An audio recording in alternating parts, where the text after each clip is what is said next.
About time we headed over to the Curatorium of Secrets. We have something super important to discuss. You remember, right?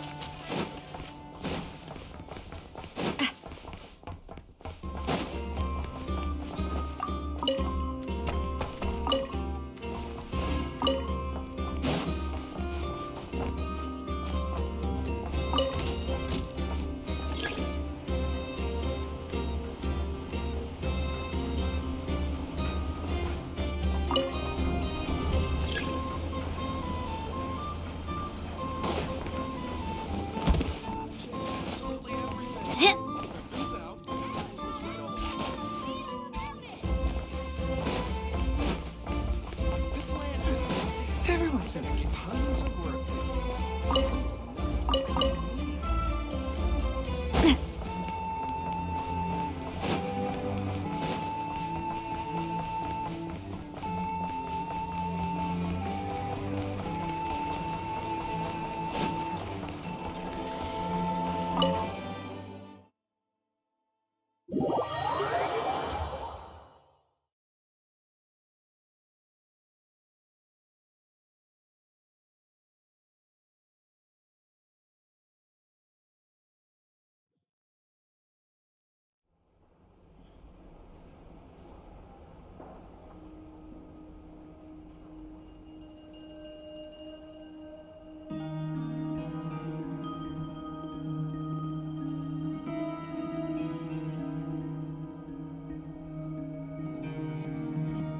Looks like the gang's all here!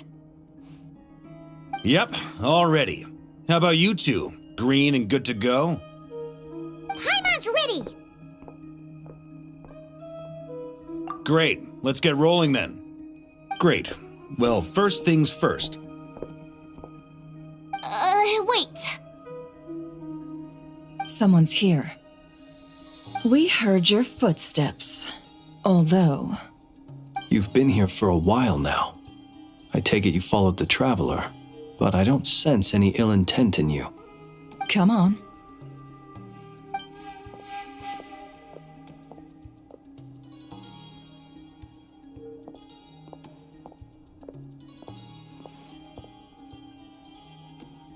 I figured it wouldn't take you long to notice me.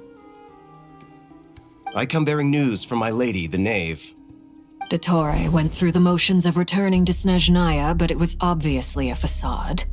However, he has not returned to the Kuvaki Experimental Design Bureau, nor has he made an appearance in Nasha Town. Well, in that case, he'll be in his lab way up north. I always wondered why he applied for his own private pad. He was planning this all along. Tell them that Sandrone and I will go on ahead. If they still intend to pursue this matter, they should meet us at the research center in the northern tip of Nodcry. Nice of Columbina's two best friends to think of us. We appreciate the heads up. Our sincere thanks to the Fatui for your aid. Lady Damselette may have left our organization, but at least some of her colleagues remain genuinely concerned for her well-being. Not to mention that the doctor's increasingly cryptic conduct gives us great cause for alarm. We have crossed swords many times before, but it's not personal. We're just on different sides. We don't lack humanity. And so, as fellow friends of Lady Damselette, it's only right that you should be in the know about this. Arlecchino's situational awareness has saved us a lot of trouble. I'll leave the map here with you. If you do decide to head to the research center, please proceed with caution. And remember, at least while you're in Nodcry, Lady Arlecchino's subordinates are your comrades if you want them to be. This is very accommodating of you. We can't thank you enough. Just doing my duty. I shall take my leave now. If you need us, you'll find us at the Experimental Design Bureau.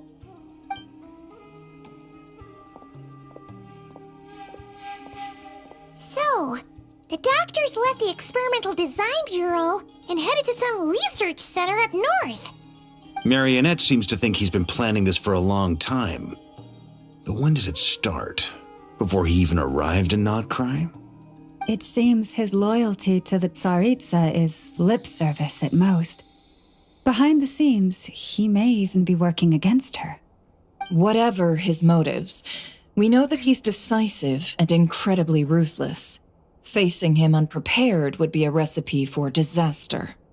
At this stage, it's difficult to predict his next steps. I suggest we split into 2 groups. We need some people to stay behind and guard Nasha Town. Well, as much as I'd love to help, infiltrating research labs isn't really my area of expertise. But at least take Cool Your Jet's Ducky with you. It should be some help during the battle. And as for Miss Inefa, I suppose you will stay to protect Miss Aino? Detecting operational logic. Protect Aino. Priority. High. Just in case, Servarka, I think it would be best if you stayed behind as well.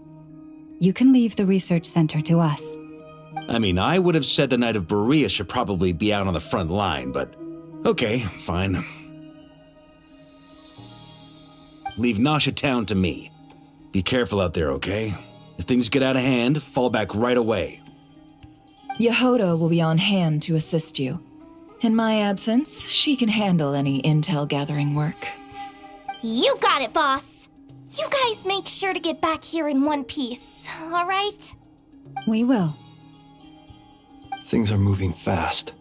We'd better head off soon if we hope to keep pace. So, it's infiltrate a secret research facility, or... Yeah, alright. Paimon will help out here instead. Sounds like it's gonna be a pretty intense fight. We all have to bring our A game here. So, anything you need to wrap up before we leave?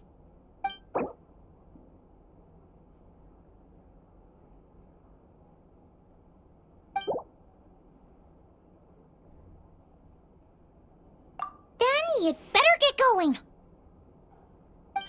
Very well.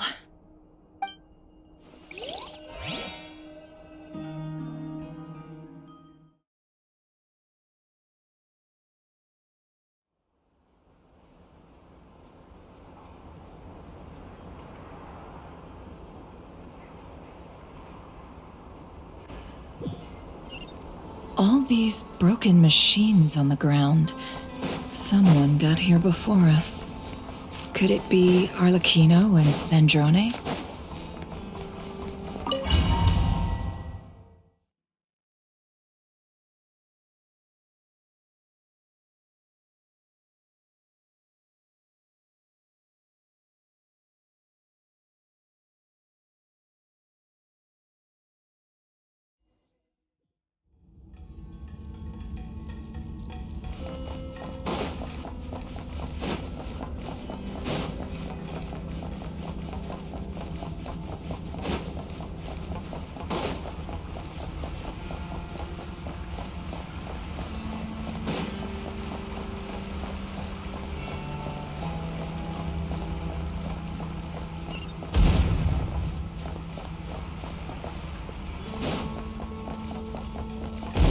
That's quite a welcome party.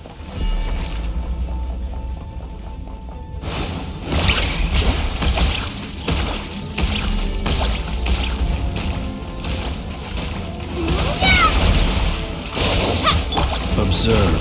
Beware the creatures of the night. Be silent.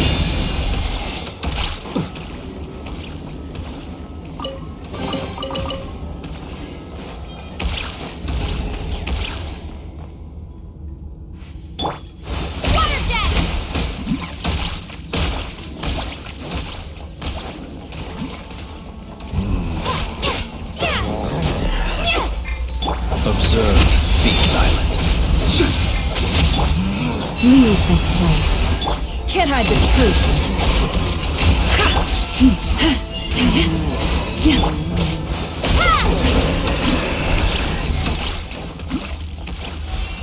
Get back! I said get back! Do you hear me? Why isn't it working? No! Don't come any closer! Don't! Ah!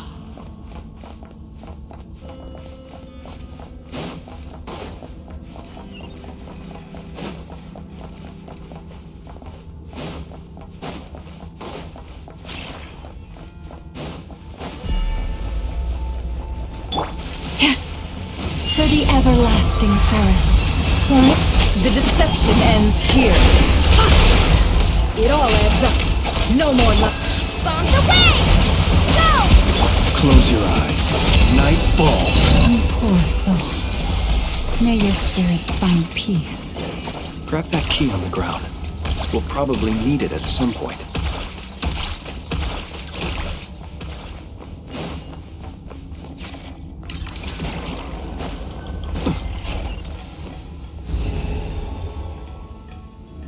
Watch out. There's no way through. Let's go around.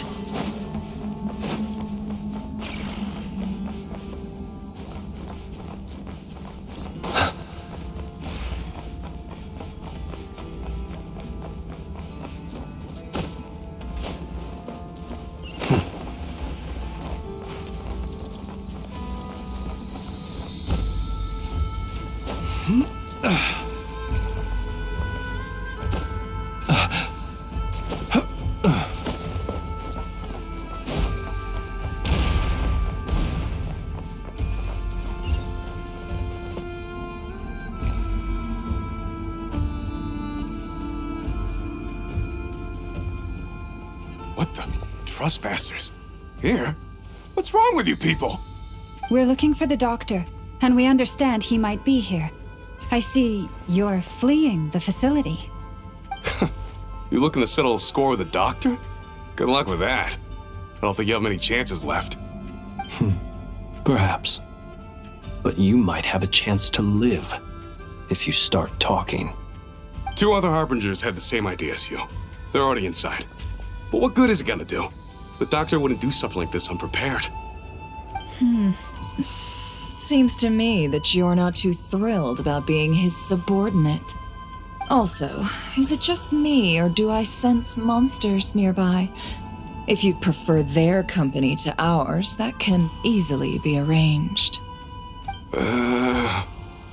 We need to know what the doctor is up to. Please, if you know anything at all, tell me. This is about more than us versus the doctor. His actions could have consequences for all of Nodcry. And perhaps even your homeland, Snezhnaya.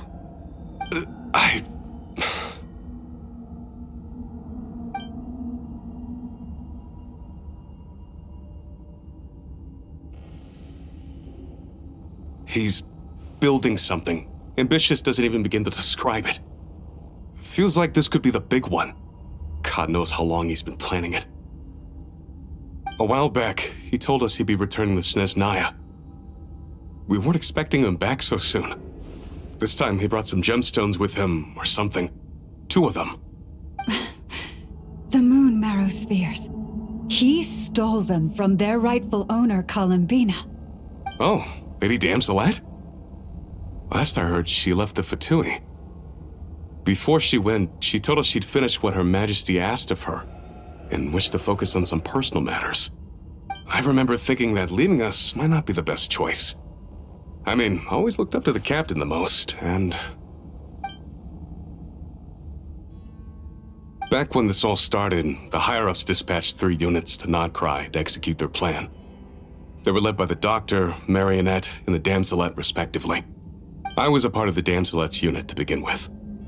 She never really interacted with us much. In fact, she seemed sort of detached from everything. Not because she was distracted, just felt like she was indifferent to the world around her. Like she had no stake in anything that happened. She always seemed like she was staring off into the distance. Almost as if she didn't see anything worth living for in the present, so she had to look further afield. That's right. She always used to stare up at the sky. The Doctor used to stand nearby and watch her. Apparently they got along well at first, but somewhere along the way, she grew wary of him, started avoiding him as much as possible. After she left, everyone in our unit merged with the Doctor's. He's similarly indifferent to the world, except when it comes to the moons. He seems to have big plans for them. Right now, obtaining the 3 moons is his #1 priority. He even said if he can only get his hands on 2 of them, he'll create a 3rd one himself. How would he create an artificial moon marrow? Maybe the knowledge he gained from the Hyperborean phantoms has something to do with it. Thank you for cooperating. We appreciate the level of detail. I get the sense that you'd serve under Columbina again if you had the chance. Would that be fair? No, she's no longer a harbinger. As a member of the Fatui, my loyalty will always belong to the Tsaritsa. I'm only telling you all this because I don't completely trust the Doctor. His actions do not align with the goals that first brought us to Nodcry. I understand. We'll do everything within our power to stop him. The Knaves unit is based at the Kuvaki Experimental Design Bureau. Maybe you can seek refuge with them. Well, now we know what's going on here. Artificial moon marrow. He's likely well on the way to completing it. Dottore's technological capabilities are far more advanced than I thought. I fear this could get ugly. Everyone, prepare yourselves.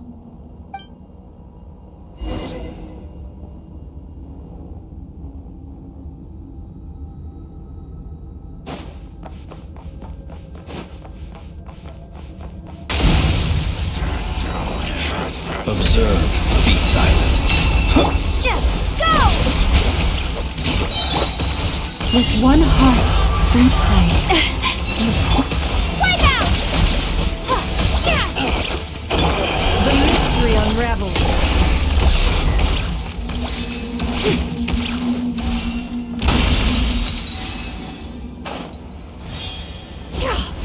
Can't hide the truth.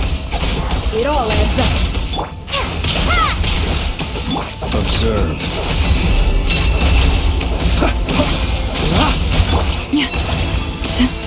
Can't hide the truth.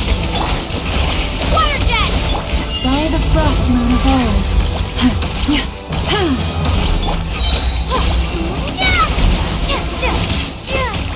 No more lies. Seek within.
Welcome, one and all. I've been expecting you. I hope my humble research facility is to your liking. Yeah, we really appreciated fighting our way in through a horde of monsters. The gall. You expect us to believe you've just been patiently waiting for us? Of course I have. Should I be worried about something? Everything seems to be going quite smoothly so far, and you've shown up right on schedule. First Sandrone and Arlecchino, now you. Ah, quite a surfeit of guests I've had today.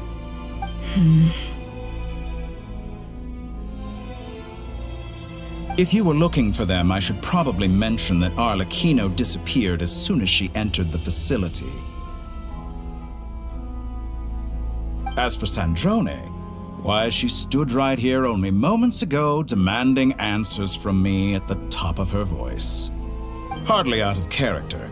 She never was one for basic courtesy. But I have to admit, I was a little surprised to see her showing concern for someone besides herself. Does everyone you associate with undergo such a change in temperament? Speaking as a researcher, I have to say, it is not a change for the better. It threatens one's ability to remain objective. Well, since you ask... So you've got your hands on the moon marrow, and now you're claiming godhood. Don't you think that's a bit of a stretch, Dottore? I must protest what you are insinuating with that phrase, claiming godhood. I am not claiming anything. I am stating a fact. You're a researcher. I'm sure you appreciate the distinction between the two. Huh? Wait, you really think you're all that? You'll excuse me if I'm not being a polite little lady for you. We're colleagues.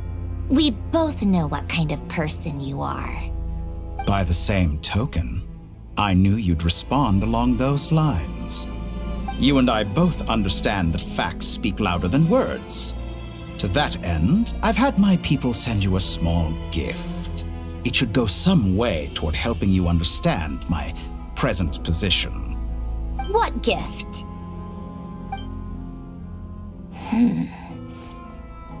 Where have all your troops gone? Who knows? Perhaps they are already marching toward a new world, following in the footsteps of an unknown god. As vulgar and arrogant as you may be, dear Sandrone, I have no intention of taking out my displeasure on your subordinates. They will enjoy equal rights to my own. You sent your people to the Experimental Design Bureau? That's a Saritsa's property. Yes, and I am very mindful of Her Majesty's instructions. But you know full well that they do not conflict with my present goals. In which case, all I'm doing is conducting another one of my experiments. Is there a problem with that? Now then, you have a judgment call to make. Am I simply lying to stall you? Or is it possible that every word I am saying is the truth? In which case, your subordinates really are in danger. So now you've turned on fellow Fatui soldiers. You're completely insane. I have set a new rule for myself. Each person gets one chance. Naturally, that includes you, Sandrone. If you wish to leave, I won't stop you. We are colleagues, after all. Scumbag!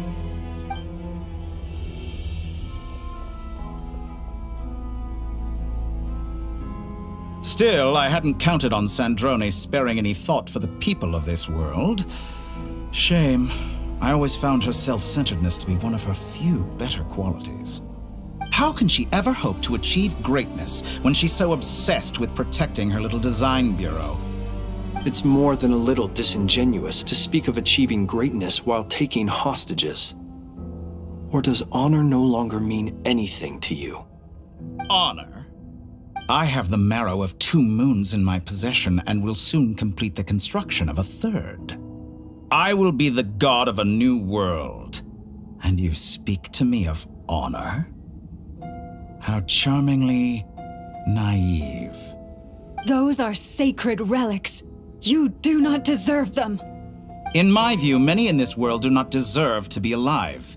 And yet I mercifully permit them to go on living, do I not? You'll come to regret your actions. Will I now? Let's see if you can make me.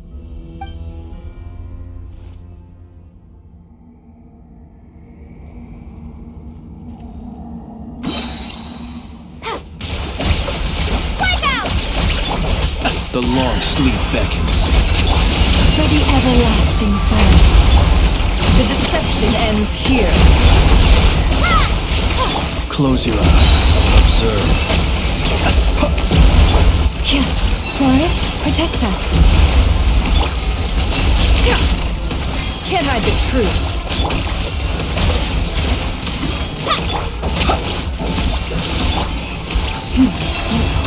It all adds up. Target acquired. Close your eyes. With one heart, we pray.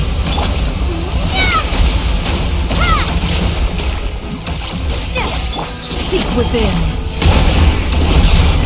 Arlecchino! Thanks for the assistance. Arlecchino. They see you as an ally. What a farce.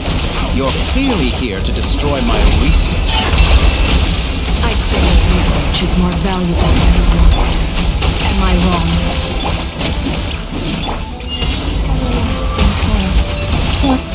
Water jet!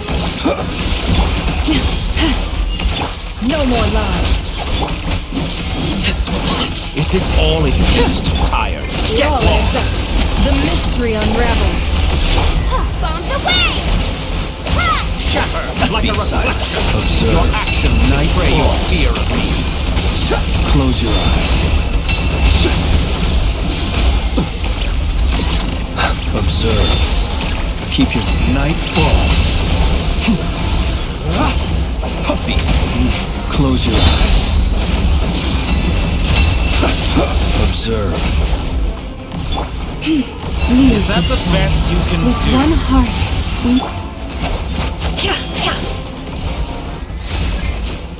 No more lies. It all adds up. Close your eyes. Observe. An exact practice. How's this?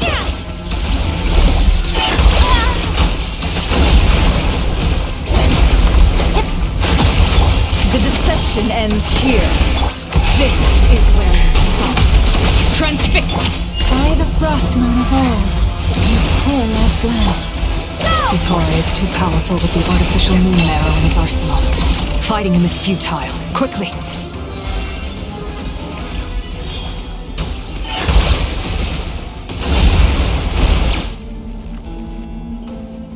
Let's go.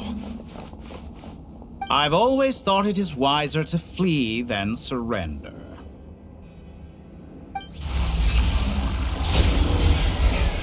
Watch out! What the? Forget about me! You should... Where's the traveler?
What just happened? Nasha Town? How did I get here? Strange. I remember being trapped by Dottore during the battle, and now, all of a sudden, I'm here. Something weird is going on. I guess I'll start by exploring the area. Traveler? What brings you here at this hour? Huh? What are you in the mood for today? A hot dog? Or something else? We've got some special discounts at the moment. Want to see the menu? Sorry, I'm not hungry right now. Ah. Well, feel free to take a seat for now. Let me know if you change your mind. Everyone seems to be acting normal. Am I just overthinking? Oh, darling, look who it is. One of our regular customers. Get the traveler something to eat, would you, dear? Wait. Why is he talking like that? Well, I'd love to, but can't serve a customer unless they order something. Anyway, I take it your business is wrapped up? Yes, thankfully. It was a long trip, and it's left me feeling pretty exhausted. But the upshot is, I won't have to leave again for a good while. We can have some quality time to ourselves. Wait. These two are a couple? I see some kids around too. I didn't know they had a family. Hey there! I haven't seen you in ages! What's keeping you so busy? I've been looking forward to playing with you again.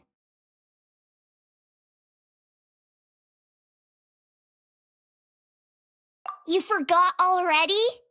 You're silly. Daddy brought you over to our house recently. We had some snacks together. What is she talking about? We've had a lot of customers over the last few days, so we've been real busy. And like my mom always says, some people are more than just customers. They're friends. Oh, another customer's arrived. I better go see what they want. This is all wrong. I never once heard the owner of this restaurant talk about their family. It certainly isn't a family-run business. And that child, I don't recognize her at all. Could this be a false memory? Very good. I knew you had it in you. Aren't you going to try the house special? When did he show up? No, none of this is real.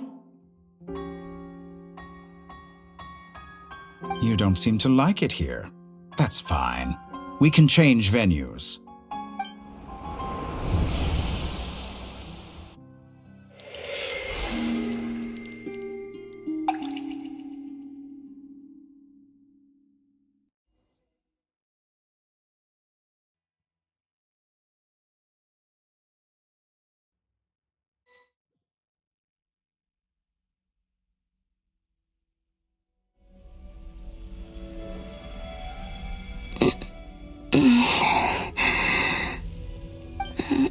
I'm still alive.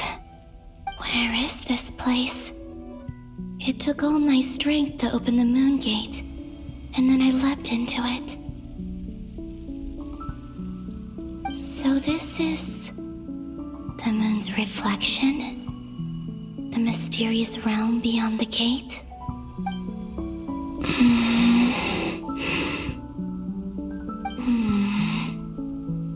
I can't sense anything. I guess I could try opening the gate once more.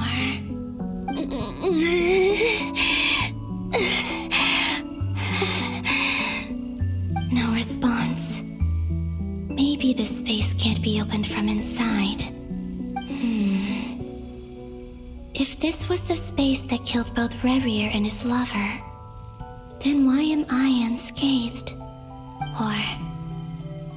no, I'm not unscathed. Even the air here feels frozen in place. There is nothing here with which I can restore my power. I should conserve my strength and proceed with caution.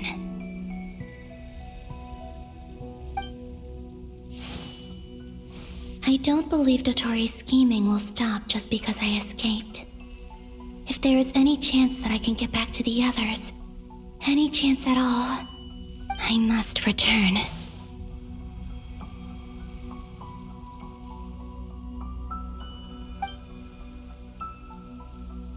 Emptiness, silence. What is this place? Or maybe the real question is, what is it for? What's this? Looks like it responds to my power.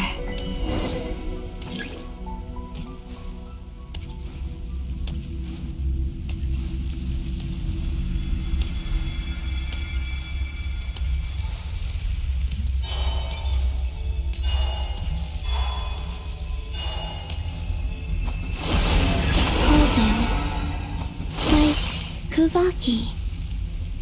Is it some sort of guide? And why does it feel so familiar? I might as well follow it.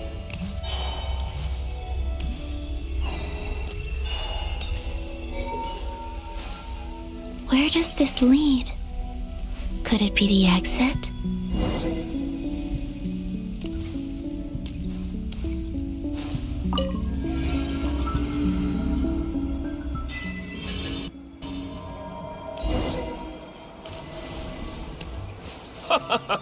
Welcome home, Moon Goddess. Is this Nasha Town? But isn't Moon Prayer Night over already?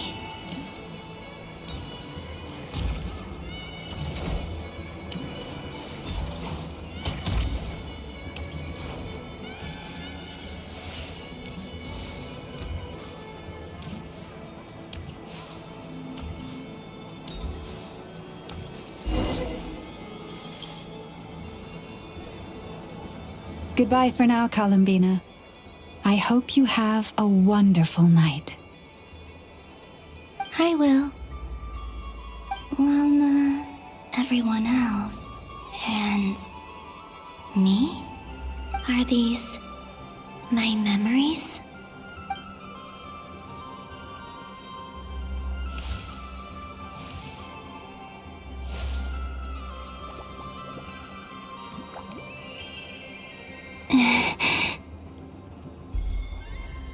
I can't touch them. It's as if we're separated by some impenetrable power.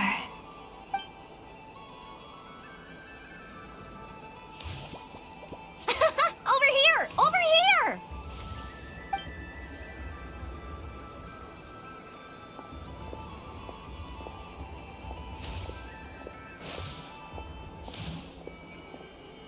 But the people in these memories pass right through me. Just like when I disappeared. If only I had known what would come to pass after that. Even so, I should still take a look around. Just being back here. It gives me the strength to keep going.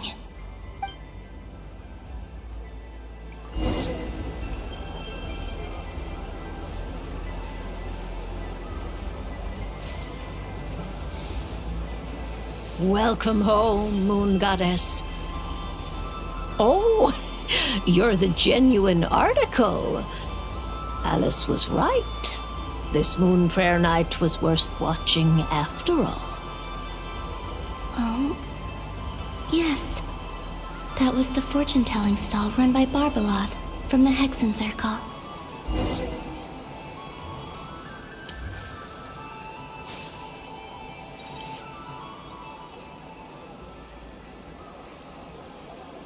Please, draw the first lunar arcana.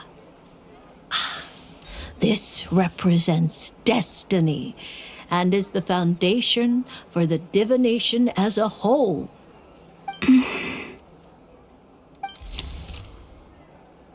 My destiny.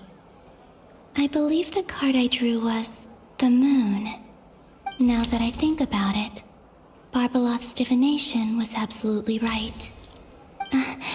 It's almost time to draw the last card. The one that represents the future.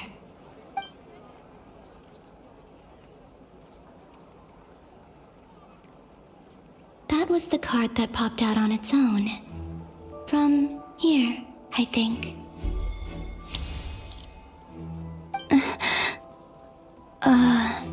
Kuvaki Pulse? What? Fascinating. I've never encountered this before in my role as a diviner. What's going on? Did that card leave the deck? Because of my influence? All I did was try to touch it, and then... Maybe this memory space is not untouchable after all. Are there weak points in the barrier? Or... is it possible that there's more to this space than my memories alone? This card is death. I need to get to the bottom of this. I'll try touching something else.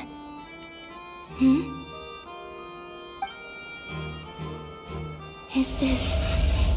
the wind? No, it's gravity. It's pulling me outwards. No, Traveler!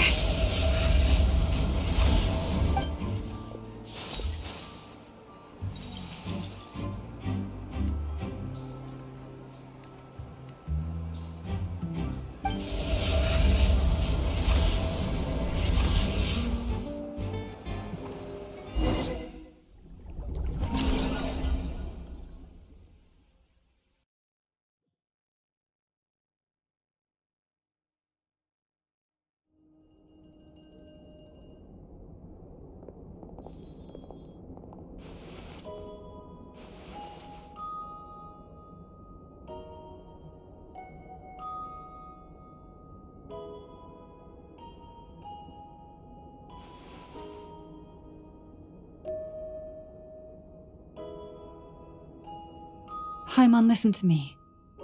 From the bottom of our hearts, we are so sorry. We completely understand how you must feel. The Traveler is trapped, and we all feel responsible for it. Don't say that! Paimon's not a little kid! You didn't leave her behind on purpose! There was nothing you could do!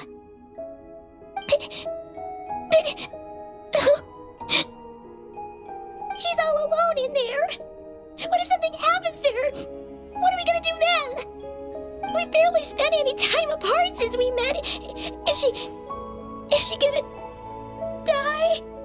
We must find a way to rescue her. We were all involved in the operation where she was captured, and we do not abandon our comrades. That being said, it won't be easy. Through conversation with the others on our return, we've arrived at a basic idea of what we're up against. Dottore's lab has clearly been in operation for a lot longer than we realized. We found many monster samples stored there. In all likelihood, they were materials he used to research his latest technology. We also know that through his contact with the phantoms of Hyperborea, he gained knowledge about the moons and certain Hyperborean technologies. Using this knowledge, he then fashioned an artificial moon marrow to serve as a replacement for the frost moon beyond the sky. Unlike Columbina, Dottore is not being rejected by Tevat. And even with 2 of the 3 moon marrows, his power far exceeds all of ours combined. Once his 3rd moon marrow is complete, Dottore will have completely seized the authority of the 3 moons. Tevat's most primordial powers will then be in his grasp. Does that mean... I'm afraid so. No one could have predicted this level of insanity, not even from Dottore. And unfortunately, his insanity is coupled with an intellect and ambition that not even his peers in the Fatui can match. This is dire. Sounds like the world is done for. The 3 moons' authority can influence the very fabric of time and space. I dare not imagine what a monster like him would do with that kind of power. The trouble's already begun, I'm afraid. On our way back, we discovered that part of Nodcry is being enveloped by an unknown energy. We cannot ascertain what is happening inside. I'm convinced this is Dottore's doing. Not that there's any way to prove it. The issue is, we have no idea what his intentions are. The only thing more frustrating than facing down evil is knowing that it will surely come, but not knowing when. The Doctor is guilty of numerous crimes at Mondstadt as well. One of our knights, well, former knights, his father was murdered by Dottore. His ideology and methodology are a danger to everything in his path, from individuals to entire nations. He does not feel guilt, even when he acts against his own people. He doesn't see them as his own people, that's why. People like him see everyone else as beneath them. Right. He views other people only in terms of how they can benefit him. That's the basis of all his social connections. Granted, he's hardly the only harbinger to pursue their own interests. We all do. And Her Majesty is gracious enough to permit it. Still, her mercy has its limits. Dottore's actions have gone beyond even what the Fatui could have imagined. Usurping divine authority to become a god. For a servant of the Tsaritsa, that goes beyond being disloyal. It's treason of the highest order. We can't expect him to heed the Tsaritsa's will once he gains the 3 moons' authority.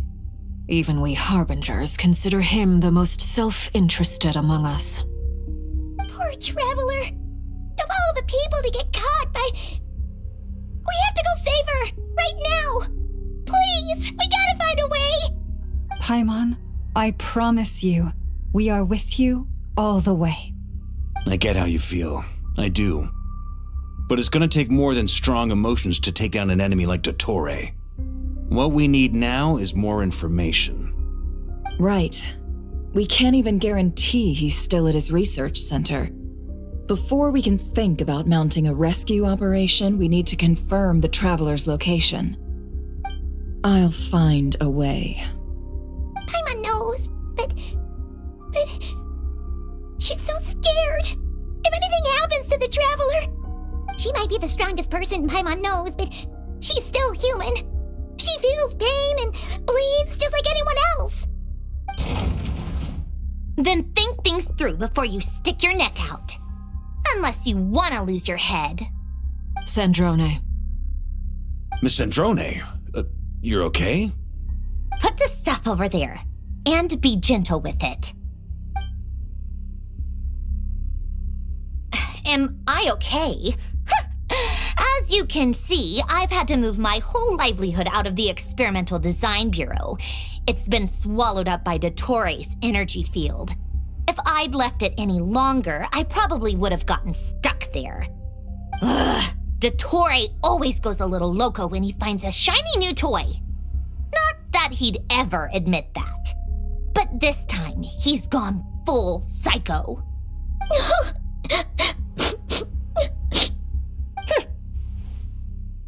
Just go ahead and cry already. Sorry. Paimon's not trying to make it seem. It's just, she can't. Oh, Paimon. Let it all out. There's no shame in it. When you're overwhelmed by fear and despair, crying can help get it out of your system. You'll feel better for it. Okay then, while the baby of the group is having a moment, how about the grown-ups get to work? Give me your hand. You've made a discovery? Polonia, scan.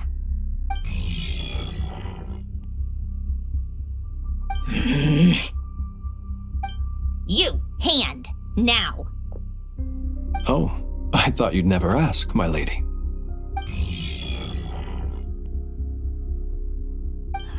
Curses!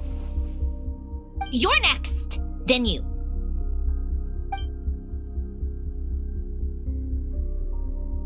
Dottore, you son of a... He's done something to us! Everyone who entered his research center has been implanted with some sort of curse. I don't feel anything unusual at the moment. Does that mean it hasn't activated yet? Is there a way to figure out its purpose and what might trigger it? My best guess is Dottore created it using the Moon Goddess's powers. 1 second, analyzing.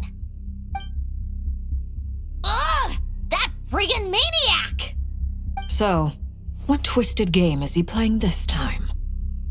The moment I analyzed the energy composition, some encrypted text appeared in my mind's eye. And when I deciphered it according to the Fatui standard encryption protocol, I got the following message. Feel free to run, or you will perish in nod cry. He's mocking us. Yep, he loves to toy with people. Only in this case, there might be more to it. But I didn't detect any murderous intent or malice either in the message or the curse's energy.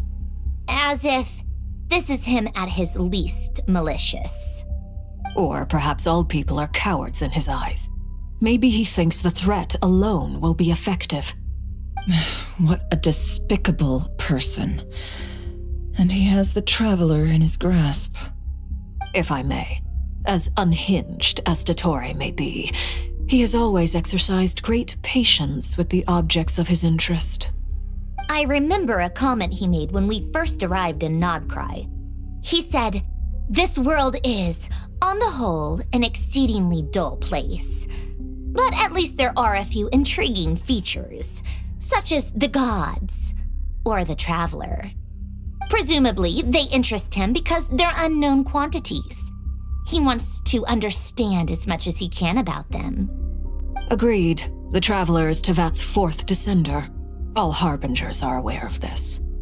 Since Dottore took such pains to capture the Traveler, he is unlikely to kill her right away. Okay, but we still have to do that rescue operation. Of course. I also think we need to read between the lines with Dottore's message. If he's encouraging us to run, that means we mustn't leave Nodcry under any circumstances. My guess is, his curse will only trigger if we leave.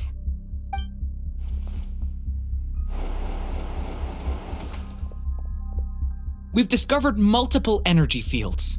Albedo is still attempting to analyze their structure. He told me to report back first. Each field is slowly growing, swallowing up more of the surrounding area in the process. And the pace of their expansion has increased since we first examined them. He's probably trying to swallow Nodcry whole. His nefarious ambition knows no bounds. If this continues, the whole of Tevat will be in trouble, not just Nodcry. The loss of Columbina could not have come at a worse time. Do we think she's truly gone for good? She entered the space beyond the Moon Gate, knowing what became of Rerir and Thalindus. I'm sorry, but I fear the odds aren't good. Don't be ridiculous. If I know her, she's busy finding a way back as we speak just so she can annoy me. She isn't dead. Whatever has become of her, the fact remains that we are two comrades short on the eve of a decisive battle. We need to find out the Traveler's location, but there is also other work to be done. Agreed. Whatever Dottore is planning, we have to get the local populace somewhere safe. So, as well as a rescue mission, we have to organize a mass evacuation at the same time. It would be best if someone could approach leaders of neighboring nations and negotiate emergency asylum for Nodcry's inhabitants.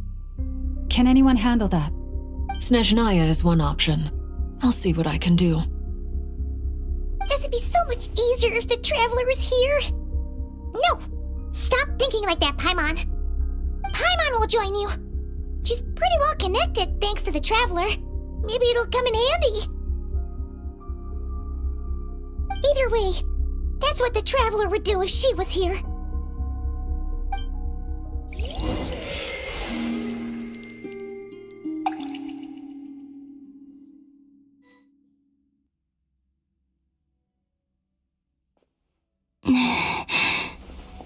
Back here again. That gravitational force that pulled me back. Is this where it came from? When I saw that memory of Moon Prayer Night, I think I influenced reality. Was it just a coincidence? Or if only I could have sent the others some kind of warning on Moon Prayer Night. Maybe we could have stopped Dottore. I feel so heavy. Does entering that space consume a lot of energy? Well, even so, I have to keep moving forward. Back to emptiness and silence again. I should try and find my way back inside that memory.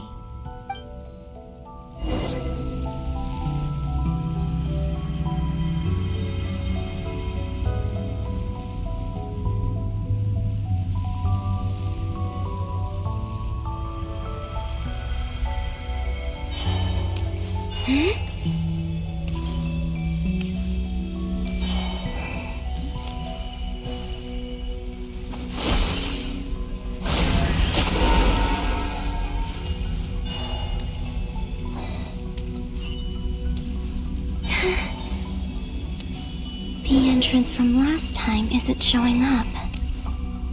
Looks like I need to gather these scattered fragments.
It worked. Hopefully I can stay inside for a bit longer this time.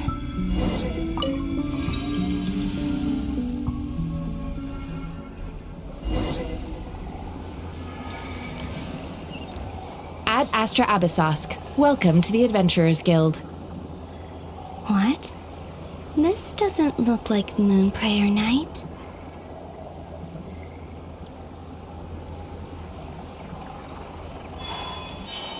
Extra, extra! Latest issue of the Nasha Express! I don't think I've ever been here. Maybe this space isn't comprised of my memories after all. There aren't any festive decorations around. Is this Nasha Town after Moonprayer Night ended? Did Dotori's plan not affect the town? Or is no one aware of what happened because he used the Three Moons' authority? Let me see if I can influence anyone else. So, what do we do next? Wait, that voice. Paimon? The most important thing right now is to find that mage. Lauma the Traveler and Mr. Varga are here too. I'd better go pay the Fatui a visit. Traveler!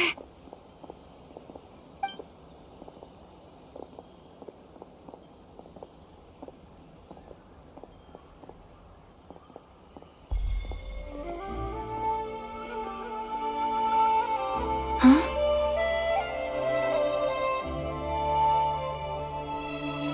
Columbina?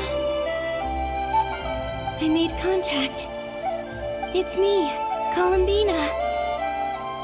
Huh?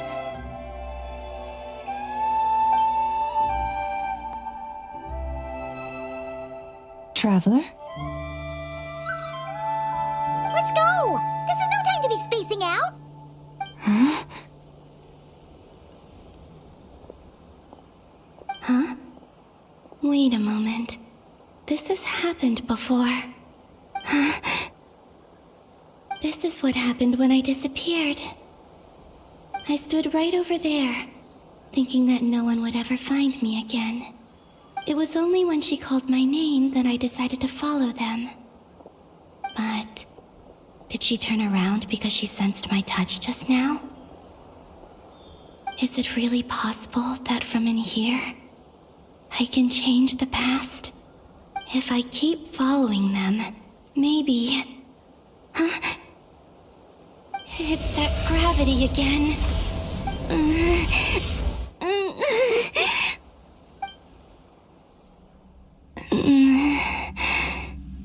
Every time I influence reality within that space, this force intervenes and pulls me back. It's as if it's trying to stop me from leaving.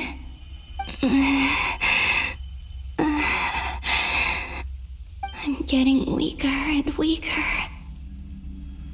I'll just have to try another approach next time. Come on, Columbina. Keep going. You have to tell everyone what happened.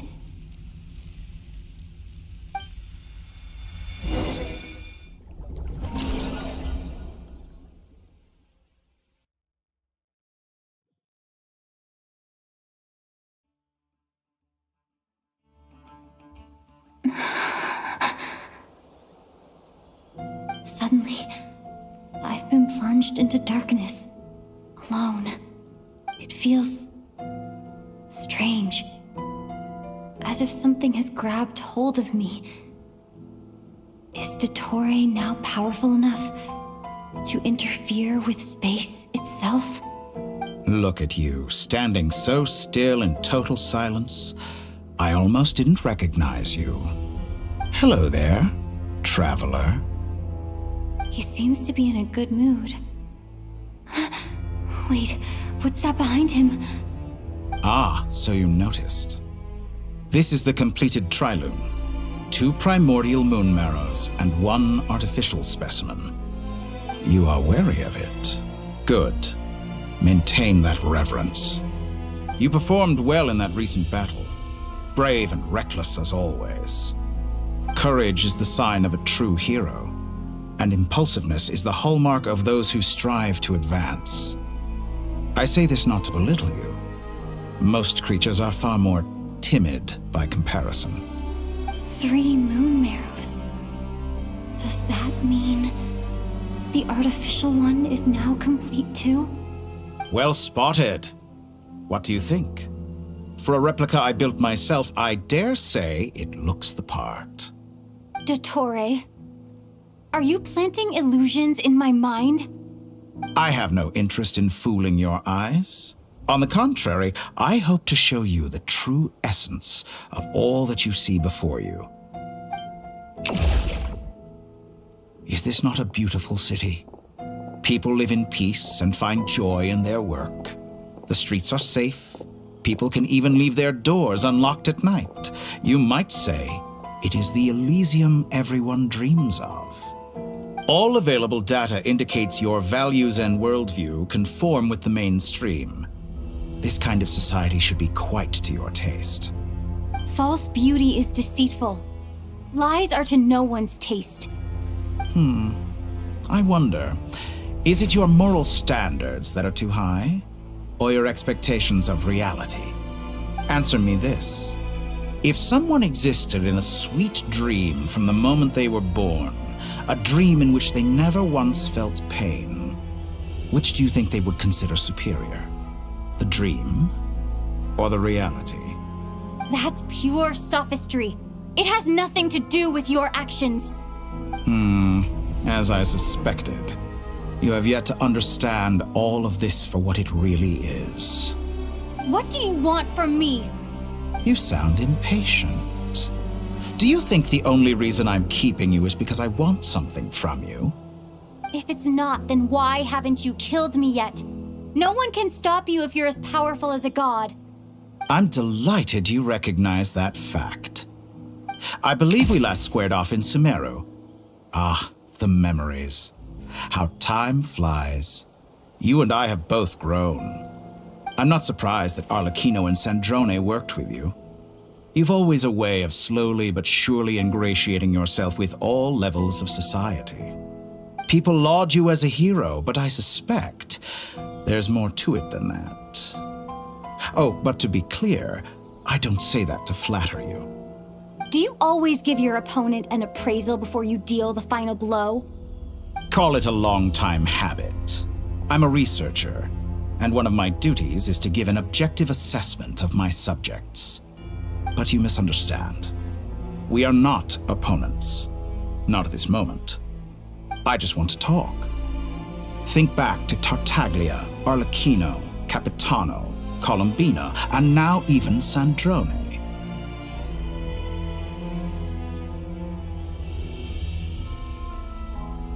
You've worked with each of them in the past. I believe you can work with me as well. What makes you so sure? Well, why not? Should the good associate only with the good and the bad befriend only the bad? I like to think we could have a more mature relationship than that. Surely you don't think all your relationships are grounded in friendship or shared ideals. People come together because it benefits them to do so.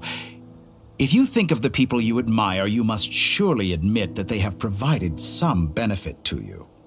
Morality, ambition, dreams. People have plenty of words to embellish the nature of their relationships. But once you break free from those ethical frameworks, you will see that the only thing connecting the two of you is mutual benefit. And that is what I'd like to talk to you about. We're finally getting into it. He's probably been planning to kidnap me for a long time now. But for what exactly? He has the authority of all 3 moons. I won't be able to gain the upper hand in a fight. Best if I pretend that I'm willing to negotiate for now. You say you're a god, but you also speak of mutual benefit. What could a god want that the 3 moons cannot provide? Excellent question. But before I answer, I would ask you the same thing. Gaining Colombina's allegiance was a rare and extraordinary feat. But the Moon Marrows are now in my hands. hands, and I have the edge over her. For this artificial moon is not being rejected by Tevat. Her identity and lineage may have been a thing of glory in the old world, but they were also shackles that prevented her from ever integrating into Tevat. I, on the other hand, you may view me as a thief, but I have overcome that limitation. So what is it that the Three Moons cannot grant you? What stops you from negotiating with me to get what you want? I don't make deals with lying psychopaths. That's quite an accusation. Are you expecting me to get angry with you? Well, this is one aspect in which my personal growth has served me well. In the past, my less mature self might have been disappointed, perhaps even angry, over a small setback like this. Like when you and Lesser Lord Kusanali joined forces to oppose me, for example. But things are different now. Just as the rich do not quibble with the poor, I no longer find myself perturbed by these trivial affairs. Human relationships end with conflicts of emotions and interests. But relations between humans and gods are different. And ours is even more unique. I have ascended to the highest heights and laid claim to unprecedented horizons. And you were no ordinary person to begin with.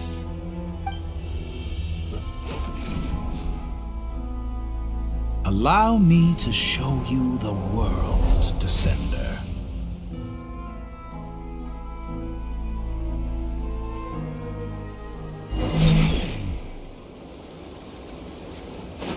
To stand, walk, jump, sit, and lie down. These are the most common of behaviors. Have you ever wondered why we were born following such laws? Who stipulated that we could not fly instead of walk?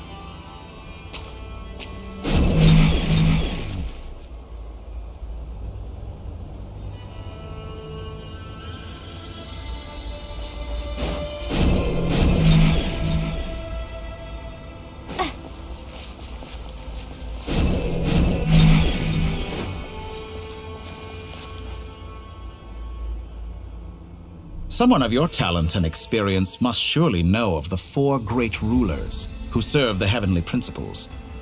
They govern life, death, time, and space. One wounded by a blade will die from blood loss or infection, and one who falls into a lake will drown in agony. The elderly wallow in solitude, and the solitary age faster. Eventually, new life is born, only to embark on the same path of suffering. These four divisions anchor the world and shackle those who live in it. But they themselves transcend its boundaries, squandering the power bestowed by the heavens. All who live yearn for equality, but unless the gods prostrate themselves and profess that they are mere servants of the living, equality can never exist. Who makes the rules we must live by? Who has the right to restrict us? The limits of the body can be rejected.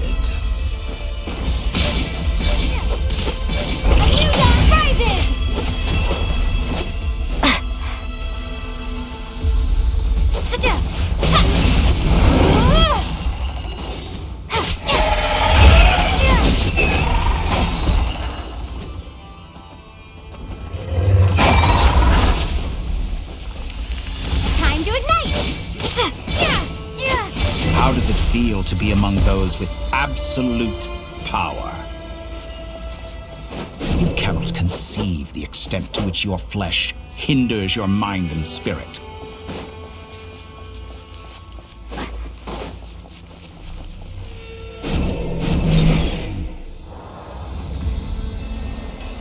Only by discarding our useless, primitive eyes can we perceive a new world. How narrow-minded we all were in the past. Why should the final answer of the world not be the power that predates those of life, death, time and space. The power of the Trilune. Through it, I have glimpsed new experimental possibilities. Nature suppressed, authority exiled, souls controlled.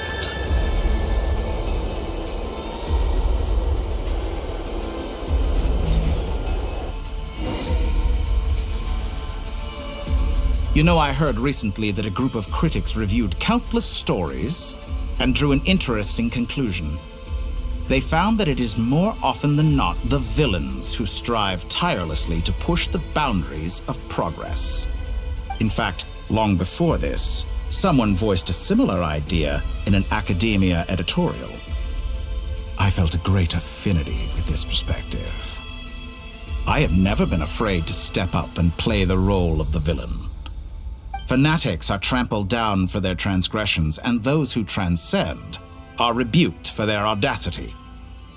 And so, the majority of creatures are too timid to follow my lead.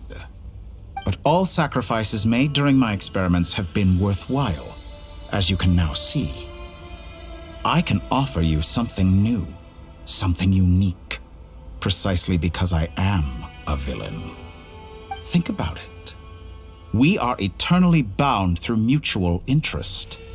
Can you truly say you would never turn to malice if it could give you the life you dream of?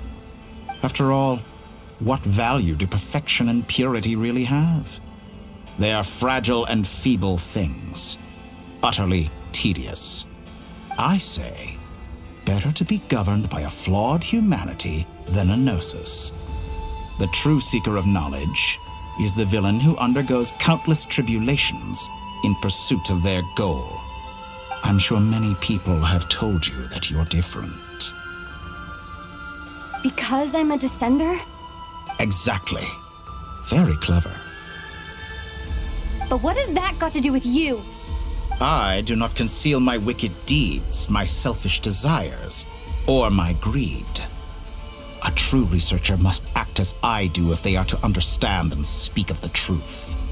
And yet, a knowledge seeker like myself will inevitably grow tired of studying Tavat beyond a point. You have traveled to all corners of the world and met many people. Along the way, there have been moments when you were misunderstood or even became a wanted criminal. And all the while, you have spent your days doing some of the most mundane jobs in the world. You fight and toil, claim minuscule rewards from my friend Pantalone, then you fight some more, winning some battles and losing others as your search goes on. And this cycle continues, with no end in sight. Surely you must sometimes grow weary of being stuck in this same loop day after day. We're completely different. I embrace everything that life throws at me. I am engaged in every step of my journey. How does that make us different?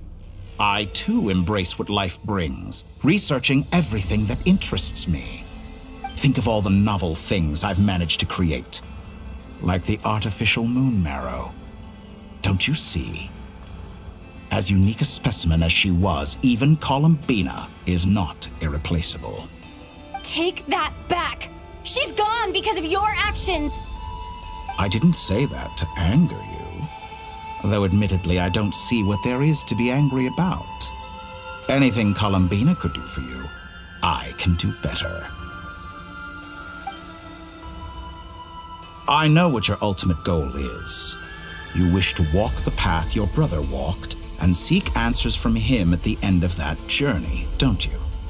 Someone like you could never understand what it feels like to care about another person the way I care about him.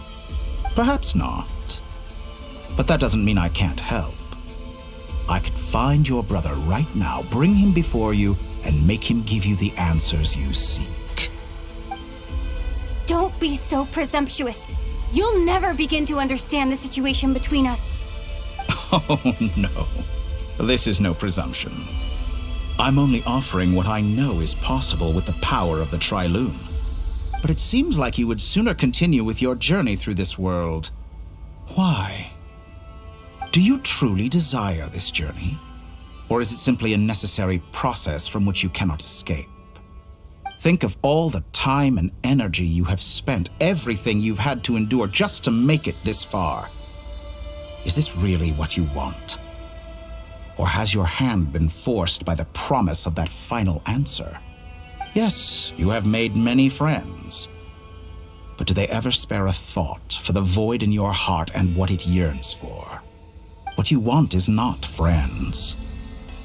It is family. But do they know this? I, on the other hand, am far more considerate. Join my experiment, and in return, I will bring your meaningless journey and all its struggles to an end. This is a malicious attempt to manipulate me. But at the same time, he's stating some very human truths. Of course, he's right about my predicament. How can I deny it? I have faced ungrateful strangers, never-ending troubles, an endless quest for answers. I want to see him. After everything I've been through, words can't describe how much I miss him, how much I want to be reunited with him. Wherever you are right now, do you miss me too?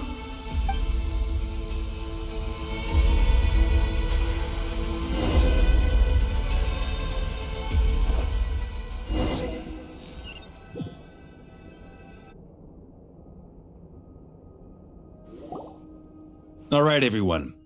Our next mission is clear. We need to contact all the major organizations, explain the situation to the public, and then begin the evacuation. The residents of Notcry are quite dispersed. The two most populated areas are the Southern Isles and Pyramida. Miss Lauma, I will leave Hisi Island and Nasha Town in your hands. I will liaise with the Fatui and Pyramida. Agreed. We will reach out to Natlan and Snezhnaya. Anyone found north of the Experimental Design Bureau should follow the Fatui to Snezhnaya. As for those dwelling south of that line, I will ask the Voynich Guild to help persuade them to leave. Then I, Mr. Varka, and the Frostmoon Scions will escort them to Natlan. The Voynich Guild has dealings with the Curatorium of Secrets. I will send them a letter vouching for your credibility. Yehoda, you should help Lauma. This is too big of a task for one person. My wish has come true. You're willingly lending me your most capable employee for the day. Well, good for you if all this only takes a day. Of course, if it takes any longer, I'll be charging a fee. Boss, wait! Don't I get a say in this? Oh, I'm sorry. Something to add, Yehoda? Well, no one's more important to me than you, boss. And remember how Lauma healed your eyes after that big battle? I think that's worth at least 2 or 3 days' work for the Frostmoon Scions. Are you completely incapable of acting in your own self-interest? Or do you simply devalue your own labor? Are you sure you don't want to come with us? Who will see to our other work if we're all busy evacuating residents? Sandrone insists that Columbina is still alive, and we have a traveler to rescue. There's much to be done. But boss, I'm just worried that... Well, Nefer, I'll link up with you once my tasks are complete. What makes you think I'd need you to do that? I'll need it. And considering the way you approach certain matters, I think you'll be better off with me present. That's quite enough. Just focus on your work first. I bet we're in for an uphill battle here. But we can help out too. Inefa and I are gonna help Nasha Town's residents carry their stuff. Loading schedule. Store essential local research data and technology samples, then escort the people to Natlan. Understood. I will execute this to the best of my abilities. Great stuff. Thank you, ladies. I've contacted the Lightkeepers. A colleague of mine will join us shortly. I will persuade them to conduct a thorough search of the region to ensure that no civilians get left behind. As for me, I guess I'll be making an early return to Sumeru. I think it's important that someone informs the Dendro Archon of what's going on in Notcry. Roger that. Someone should inform Mondstadt, too. Mr. Duran, can I trust you to handle that? I think you fly faster than any of us can run. As an added incentive, get there fast enough and I'll see about getting your gliding exam waived. Really? Ha! Mission accepted, sir. I intend to stay behind and help Miss Sandrone with her research. She has some alchemy-related questions that she'd like me to explore. She recognizes your expertise, then. I wish you a fruitful collaboration. Thank you. In truth, I was surprised to hear her express an interest in subject matter outside of machines. I believe she has been investigating some Fontanian technology recently. She made a point of bringing the relevant materials with her when she left the Experimental Design Bureau. She's sorting through everything in her room as we speak. I should mention that we have one other friend who isn't present. He hasn't made his position in all of this clear. But if we know anything about him, he's likely investigating on his own. Paimon's been very quiet today. But I know how close she and the Traveler are with the Natlanese. She should come with us to the border. Okay. Paimon will do her best. Make sure to heed Sandrone's warning. Many of us have been cursed by Dottore. As such, under no circumstances should anyone cross national borders. Remain within Nodcry. That aside, personally I have faith in Columbina. Things look grim, sure, but who knows how it'll play out. Same goes for rescuing the Traveler. Both of them are important allies and friends. We'll be counting on you to gather intel on them, Miss Nefer. Oh, wonderful. You're all here.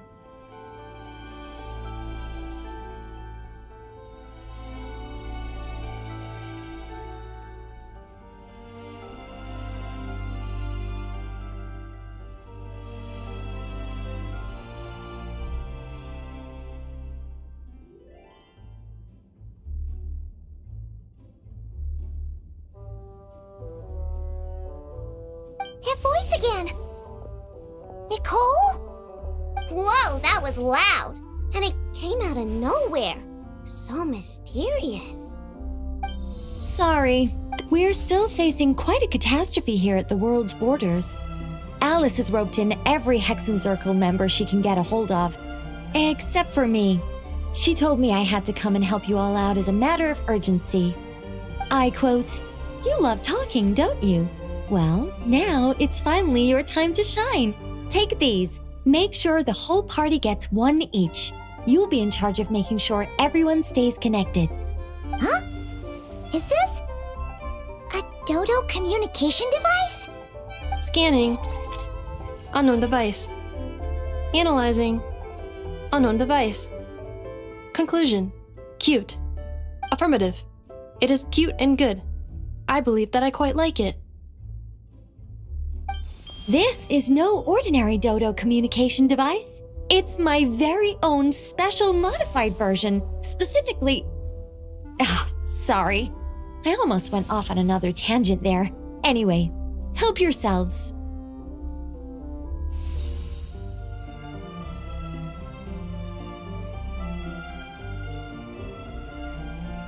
It will allow us to communicate over long distances within Nodcry.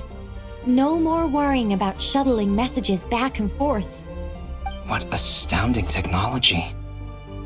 Am I right in assuming that it relies on your personal abilities to function, Miss Nicole?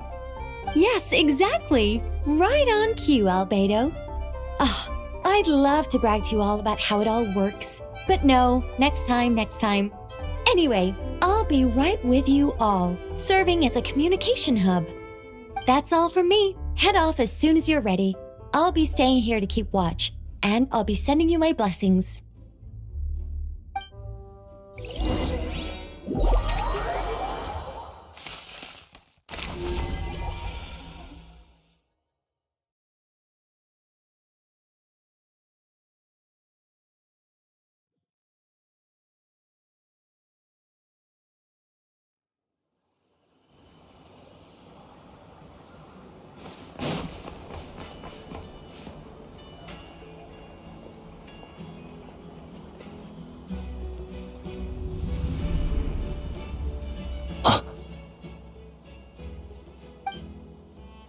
Sir Flint, perfect timing. I just arrived myself.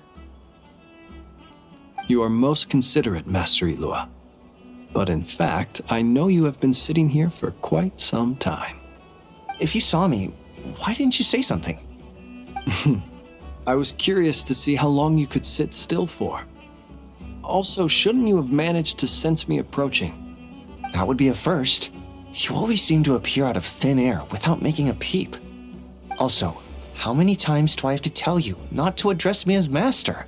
I don't qualify. I beg to differ. Why should a young man so well versed in social graces as yourself not be worthy of that title? Please, Lord Flint. Sir Flint. I'm begging you, don't flatter me into complacency like you do with everyone else. You understand me better than most. My newest acquaintances tell me I love complimenting others. What do you think? I think they don't understand why you do it. You just love puffing people up till they're a big, happy ball of hot air that floats away into the sky. In all sincerity, I can only hope that they bring good tidings when they come back down to Earth. Is the situation that bad? We just held a strategy meeting. Let me fill you in.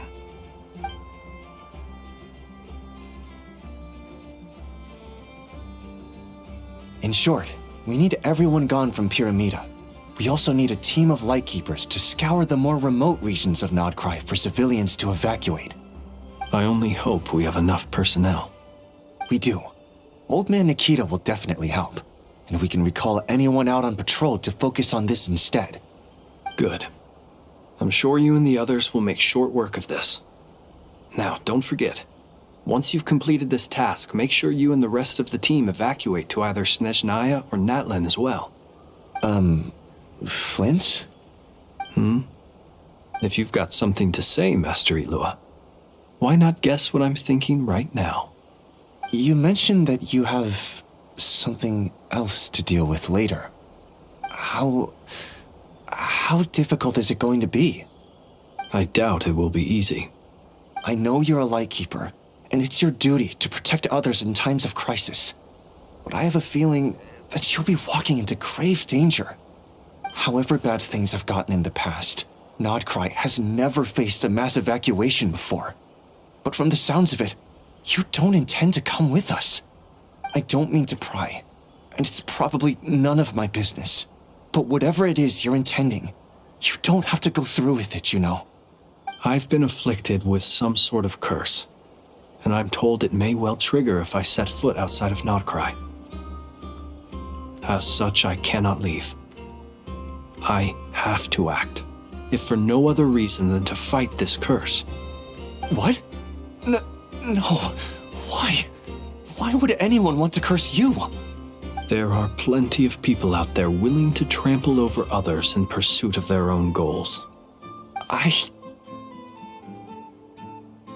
Frankly, Sir Flint, I am furious. You're making light of what is an incredibly serious situation. Indeed I am. And? And what? I told you, I'm furious about this. Nothing I can do about it, I'm afraid.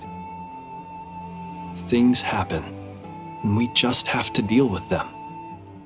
If you find yourself feeling angry, perhaps start by drinking a big glass of water. Hey, you mean you're completely unmoved by my anger?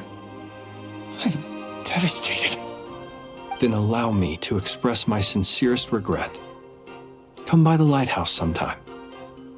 We'll catch ourselves a few fish, have a little barbecue, play some cards, and bask in the sun. Maybe I need to spell this out. Lean in a little, Flint. Oh my, this doesn't bode well. Word is that you were caught up in a real horror show recently. People were amazed that you returned safe and sound.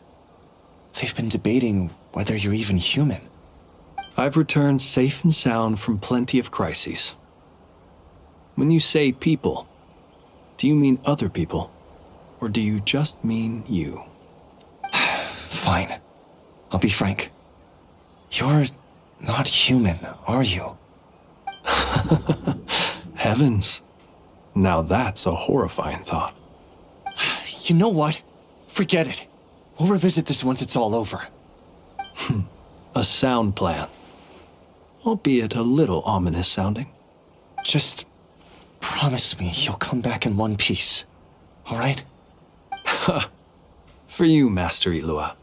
How could I refuse? Also, please pass my regards on to our colleagues. Tell them, thank you all for your assistance. Please put safety first as you proceed with the operation.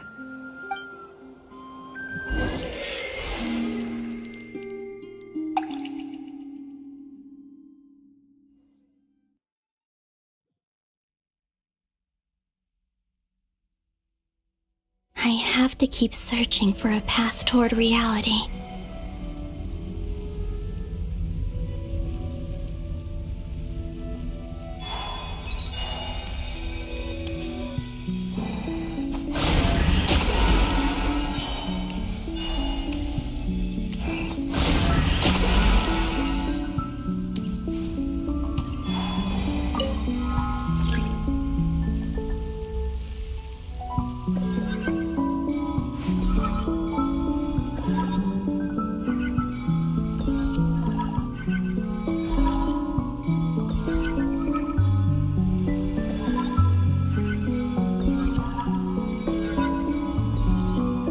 This should do it. The last 2 times I tried to influence reality in this space, it consumed a lot of Kuvaki. I'll try and be more careful this time. I need to leave key clues behind using less power. I hope everyone still remembers what I said on Moon Prayer Night.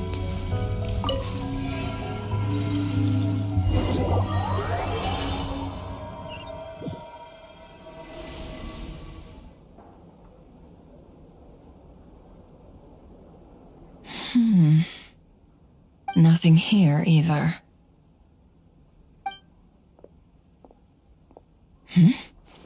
Flints? Ah, Miss Nefer. What are you doing here? Unless... I just spoke with Itlua about arrangements for the search and came for a walk nearby. As for you, why would... It appears we think along similar lines. And neither of us likes to accept things at face value. As well as figuring out how to gather intel on the Traveler, I wanted to confirm some of my own suspicions. Also, we'll need to bring a lot of force to bear against Ettore, even if we're only looking to rescue the Traveler. We can't leave anything to chance. You don't think Columbina perished either, do you? I'm merely considering the possibility that she survived, just as you are. How much can we really know about a deity like her anyway? Do you remember what she said on Moon Prayer Night? About using moonlight to send messages to us? Of course. I think that's why we're both here. Where have you checked so far? I've been focusing on the outdoors. Anywhere the moonlight shines. I checked most of Nasha Town, but didn't find anything. I checked the Curatorium of Secrets, and a few rooms where I thought I might find some leads. But no luck here either. The only places I haven't looked yet are the rooms in the flagship. But process of elimination isn't the only thing that brought me here. Oh, really? What's your other reason? After all that build-up, our mystery ally never showed up even once!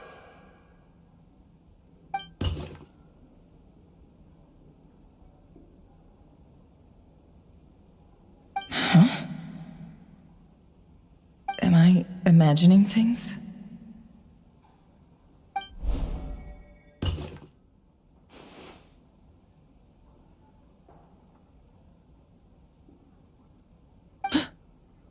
Come on, let's see what's going on. Oh no. I knocked over a vase as soon as I came in. It must have been caused by a Kuvaki fluctuation when I entered the space. Although, it seems like I'm not about to be pulled away this time. It looks like as long as I'm careful with my actions, it doesn't count as influencing reality. Anyway, is this the flagship? The Traveler mentioned that's where she was staying. I only went into the lobby last time, so I've never actually been here before. How does this space work? If nothing else, I can now be sure that it is not simply memory. She mentioned where her room was. I think it's this one.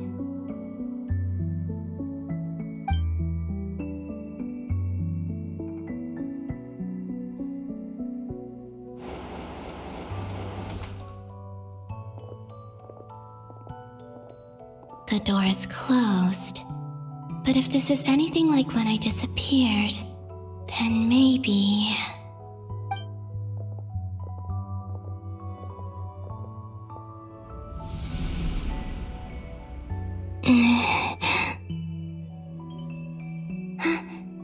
I'm in.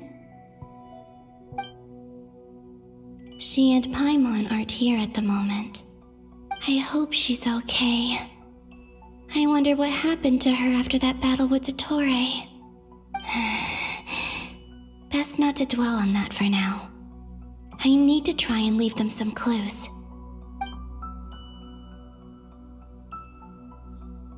Please, Traveler. I really hope you find this.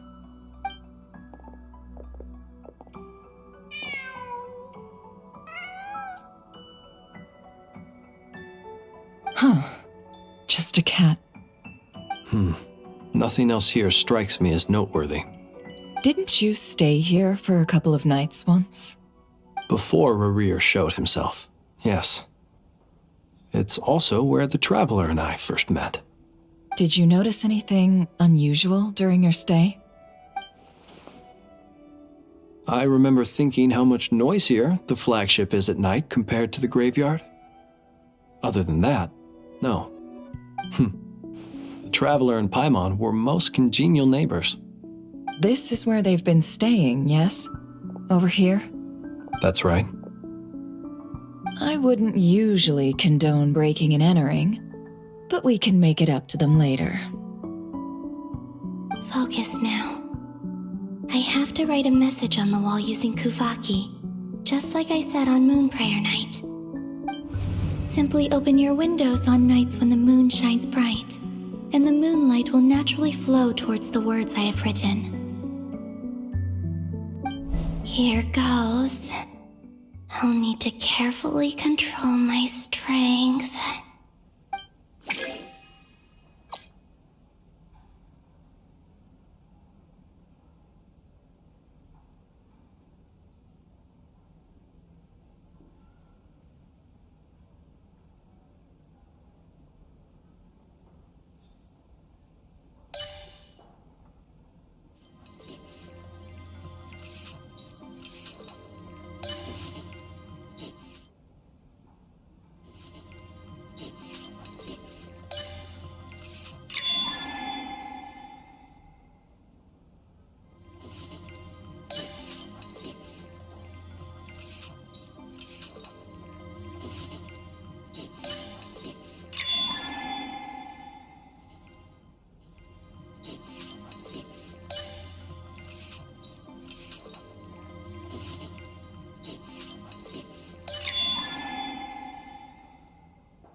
There's a noise outside the door. Is she back?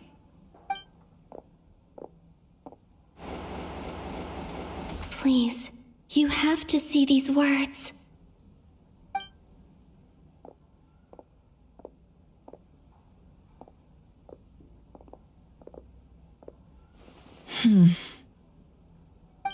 Well, do you sense anything? Unfortunately, no. And this place was our last chance. Not necessarily. We've only looked in Nasha Town so far. Miss Columbina said she would leave messages at her friends' dwellings. It's still worth checking where Miss Lauma lives and where I live. Let's try and make some time to look into those then. Wait. What are you waiting for? Oh, Paimon might have overeaten slightly. What's that look for? This is a victory feast. It's normal to eat a little more than usual. The traveler in Paimon. It's really you. But why are they talking about a victory feast? Huh. You worried Paimon sick while you were out there fighting Rare. So this is your chance to make it up to her, alright? Wait. So this is the night after the battle against Rare. How did I end up here? That's quite a long time ago now. Wait. Time. That's it. Every time I've entered reality within this space, it's been at an earlier point in time. Every one of those points has been before I fell into the moon's reflection. And everything I've done to affect reality really did happen in the past. Does this mean that within the moon's reflection, time flows backwards? Starting from the moment I fell in? Not long till Moon Prayer Night now. It's gonna be even livelier than tonight. Although, it's gonna be sad saying goodbye to the damselette. She seems like a really nice person. Paimon. No, I can't. Even if I make contact, they probably won't understand what's going on. And in any case, I'll likely get pulled away again if I do. Instead, I have to find a way to get them to notice what I've written using the moonlight.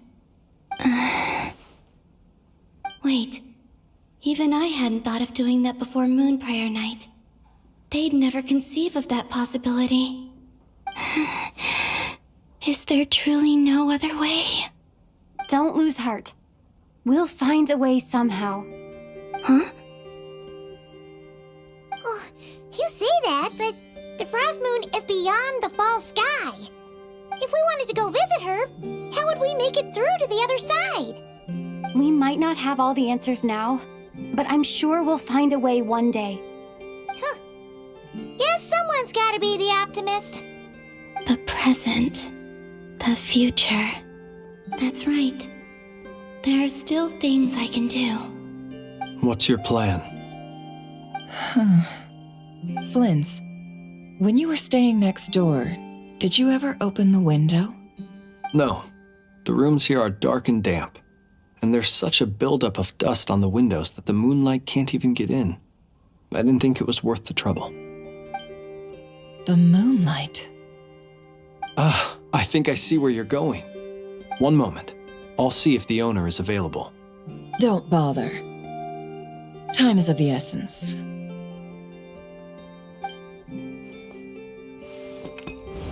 Time. Even if no one sees what I've written at this moment, maybe someone will remember what I said after Moon Prayer Night. I need to write down as much information as I can. And maybe one day...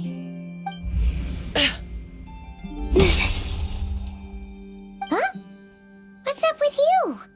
You can't even hold your cup steady. Are you getting tired? A little. Well, you should probably hit the hay then. You've had a really tough couple of days for you.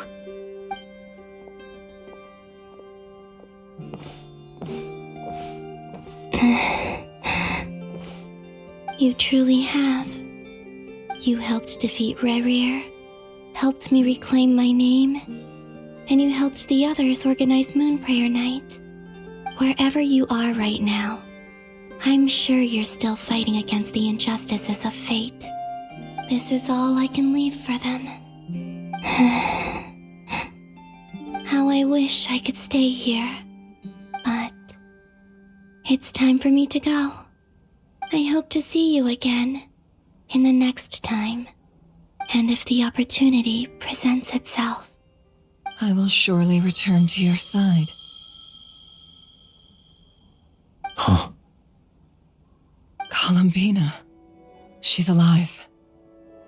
Not only that, but she's left us an entire wall's worth of clues. She even wrote down what would happen on Moon Prayer Night. It's just a shame we found it too late.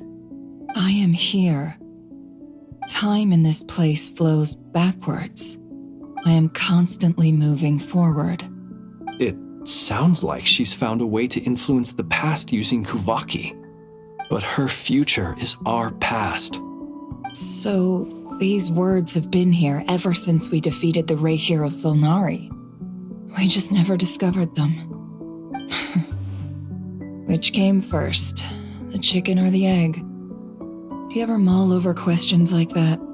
Only when I'm in a good mood and at leisure. Well, I never do. Everything that has happened already belongs to the realm of fact. As a business person, and especially an intel broker, what I do is extrapolate from those facts to try and read the future. An admirable philosophy. It's a means of survival. Let's go. We have a wall's worth of clues to share with the others.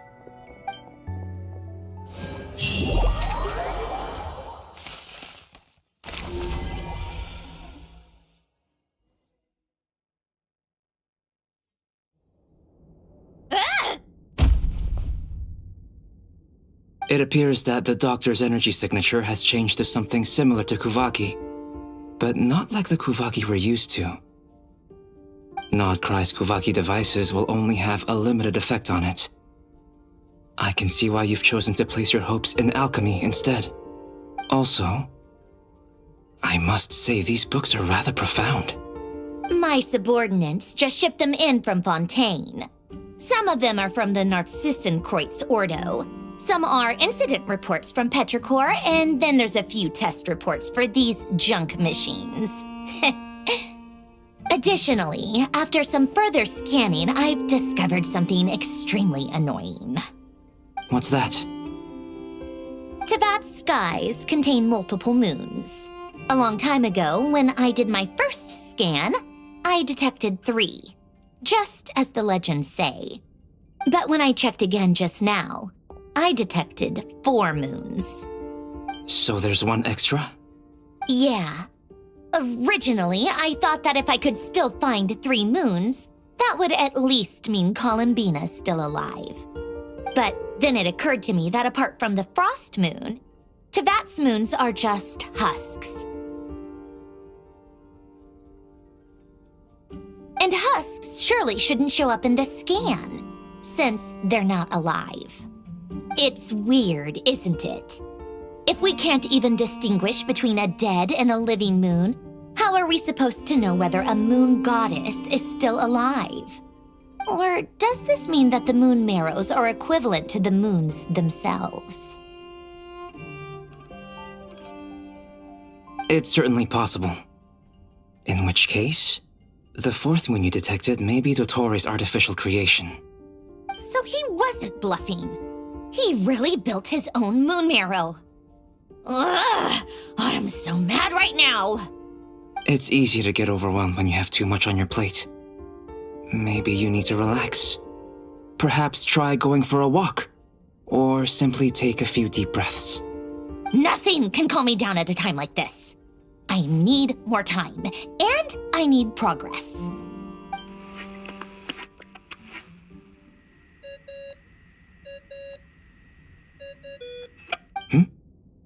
It's Mr. Flynn's. I really hate that ringing tone. Ugh. First the 4 orthants of the Narcissenkreuz, then moon marrows. Now what? Oh, sorry if we're disturbing you. Might I ask what's troubling you? What do you want? We're busy. Are you still at the Curatorium of Secrets? Yeah. Look, everyone else is still out, so there's no hurry. Plus, I'm busy, so I would appreciate if you gave me some space. Even though we have crucial intel to share? Fine, I'm listening. Do you intend to share it via the Dodo communication device? Ordinarily, I would, but this is a unique situation. I think it's best that we discuss it in person. See you at the curatorium.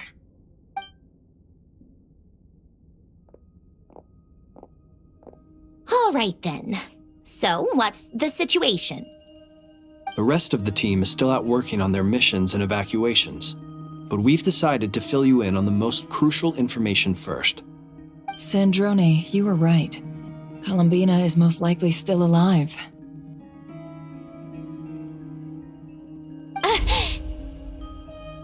That's the best news we've received in a while, by a long way.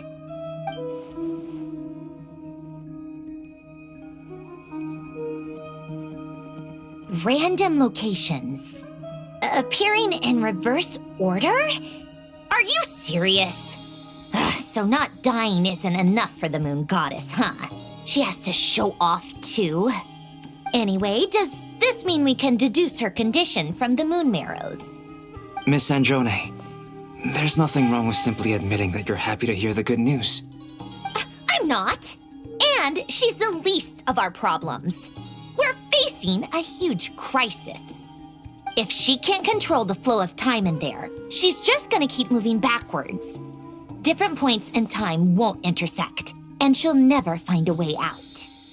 Let's say life begins with a drop of water. When did time begin? The moment this planet came into being? No, that's not right. Her final destination would be the moment at which the space she is in was created.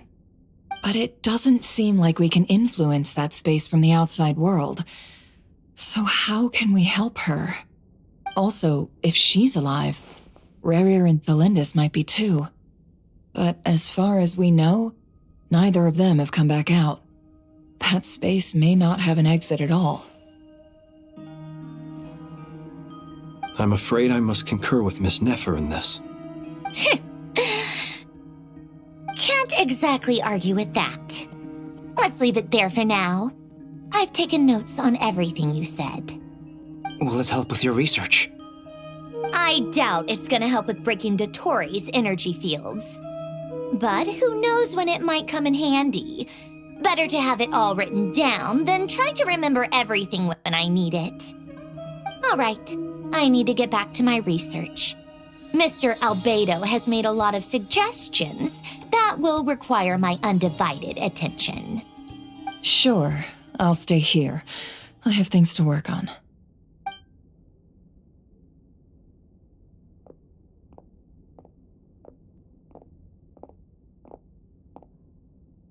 Paimon, are you there? Oh, right. She went with Varka to Natlan, didn't she? Good thing we've moved her and the Traveler's luggage in here. Speaking of the Traveler, where could they be? There's a note from Paimon. Paimon here. Not in at the moment, but if anyone needs to borrow her stuff or the Travelers, go ahead and help yourself. Paimon won't be mad. Also, Traveler, if you get back before Paimon, make sure to get some rest. Paimon misses you a lot, but put your health first, all right?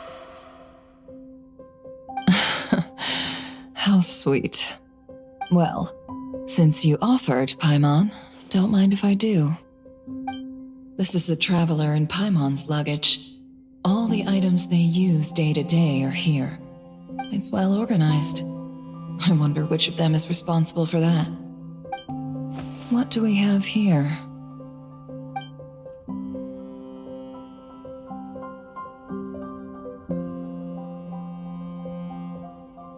The camera captured a special moment that can only occur between people who are close to one another. You can really sense how the photographer feels about their subject. I wonder why this picture was placed outside. Is it because Paimon recently looked at it?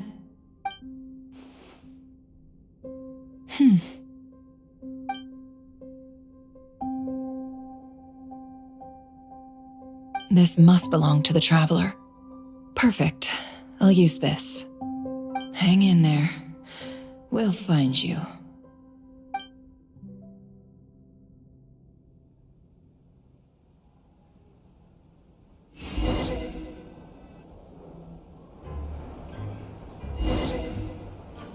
Polonia, search keyword world formula and bring me all relevant books.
Let's see. This one is on Tonki's sermon dictation concerning the apocalypse.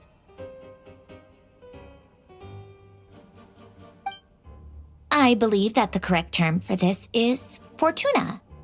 This was an ancient Romorian technology, a wisdom unparalleled.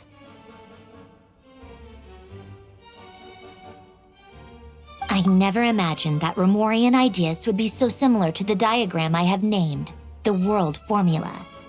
This is strong evidence that human civilization should gradually shed possibilities as it continues to explore and evolve. The end of humankind may well be upon us right now. The sparks of civilization shall run out unless we consider introducing variables from outside the system. Variables. Surely that can only mean one thing. Descenders? Dottore likely captured the traveler because of her descender status. But the Three Moons' authority comes from the world itself. Why would Dottore need anything beyond that? Where does this variable factor in? The world formula calculates the fate of an entire world. Introducing a variable would therefore give us...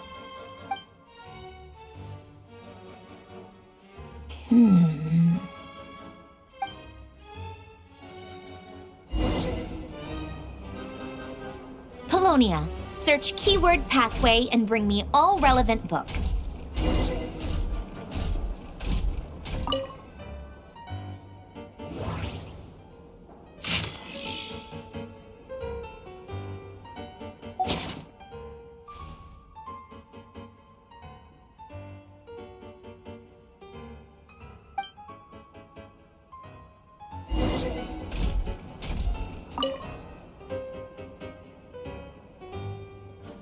Otonki sermon dictation. Explications on the chemical marriage. These titles are pretty esoteric. Observe and compute the pathway displayed in the guidance diagram. Deconstructing and reversing its effects could generate potential ideas. So, it's one of Renee's draft lectures. Deconstructing the pathway. I suppose that could lead to a breakthrough.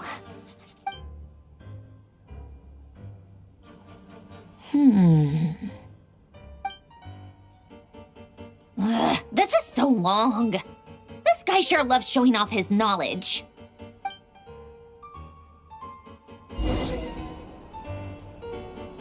Polonia, search keyword tree model and bring me all relevant books.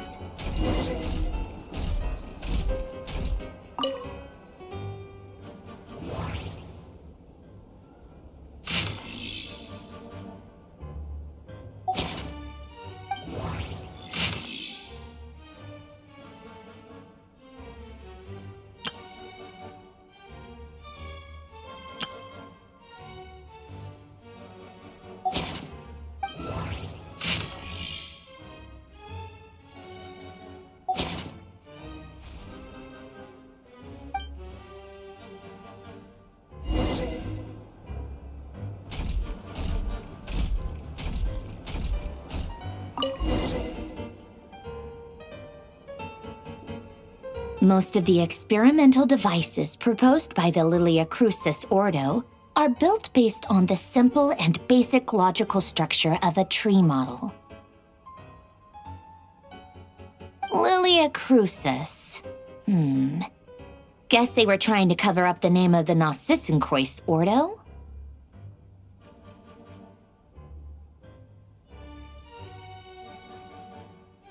When Duke St. Germanus departed, he said, "It seems that there's no going back." Alas, he is only a genius when it comes to machines. In all other things, he is but ordinary. Excuse me? I'm sorry. That's just ridiculous. What kind of book is this? Great Detective Herlock, the Alchemist and the Clockwork Saint? Isn't this a novel? Come on. Still, the author swears that they knew Renee well. Whatever. I guess it's not beyond the realms of possibility that Renee would say nonsense like that on occasion. Memory, wishes, souls, and persona. Frankly, this sounds more like occultism, but if Albedo vouches for it, I suppose there must be some alchemical basis to these techniques. The way Alain Guillotin saw it, the world was comprised of machines. The universe needed machines, and thus his technologies were created. That's why I was born. René, his full name was René de Petrichor, if I recall correctly. Sounds like he and the town must be intricately connected. That place was also the source of most of our information regarding Remurian civilization. Seems like some of his projects were based on their technology. The cutting of souls and storing them in vessels. These seemingly unrelated techniques underpinned René's research. Assuming that the 4 orthants correspond to alchemical categories. The chemical marriage model? Alain would have scoffed at that. He never would have let those theories or parameters anywhere near his mathematical formulas.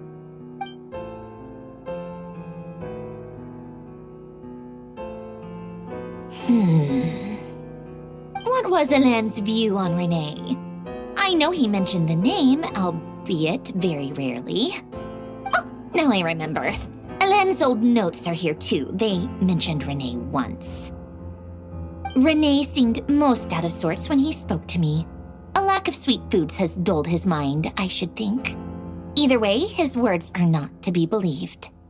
Yep, that sounds like Alain. My subordinates actually did a half-decent job digging out all these materials. Makes a change. Good for them. Some of Alain's old files are completely consistent with these records. He must have gotten them from the Tower of Gestalt. I never knew he got his hands on René's records that early. He may have kept them, but he never even attempted to use them. Didn't believe a word they said.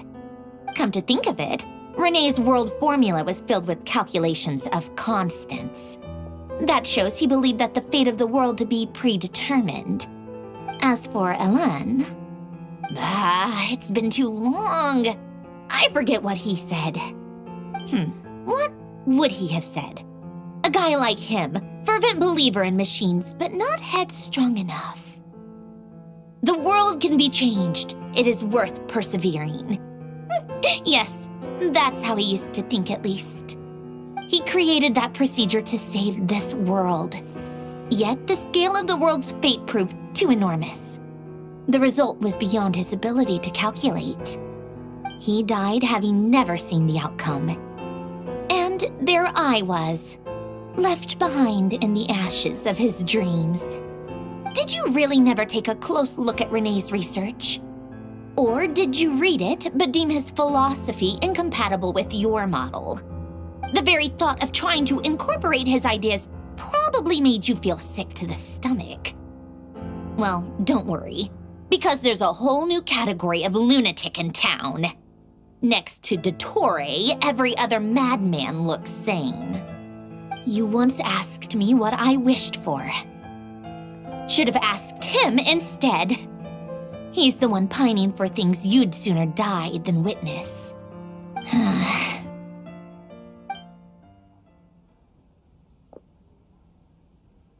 Even the tiniest variable can make big waves in the present.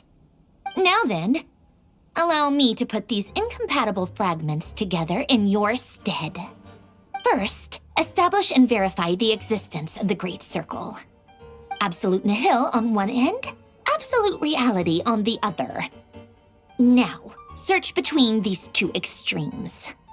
Then, the construction criteria. Variables. The sparks of civilization shall run out unless we consider introducing variables from outside the system. Input variables. Traverse the world, space-time, and civilization, then extract the essential nodes from the records to determine which variables they point to. The primordial power that differentiated itself from the void. The power of light. Yes, light. Records. Hyperborea. This is horrendously complicated. After all that, I'm still missing a few variables. I need to think this through again. How do you think it looks, Polonia? Like the frenzied scrawlings of a madwoman? Fine, keep it to yourself.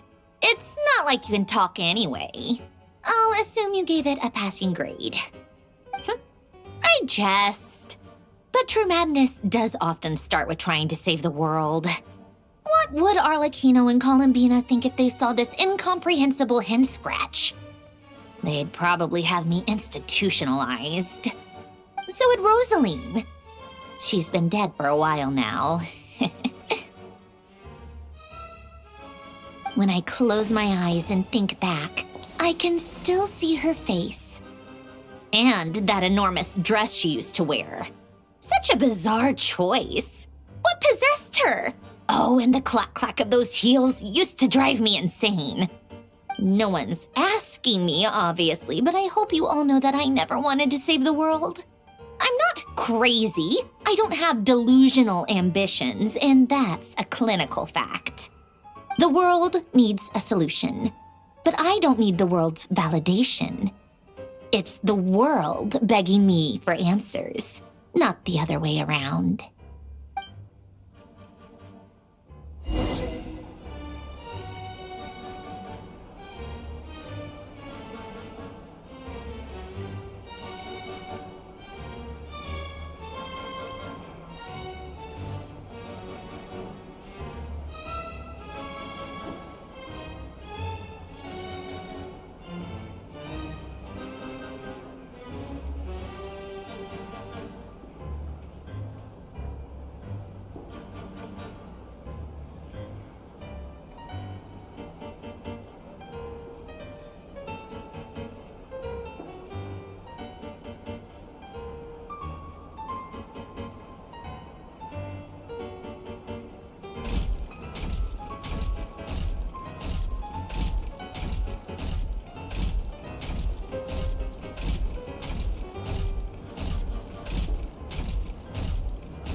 to go with the tea. Let's see. They must be from that person who brought those documents. I see they're from Hotel de Boer. Something's written on the box. We are proud to present this homage to the Fortress of Meropede's fun-filled mill collection system. Fortune cookies! Have a lucky start to your day. Sounds like a dumb gimmick to me. Be early to bed and early to rise. Get plenty of sun and drink plenty of water. Then things will surely go well for you. What? Are you kidding me? Somehow I doubt that an early night and a glass of water is magically gonna save a world on the brink of existential peril.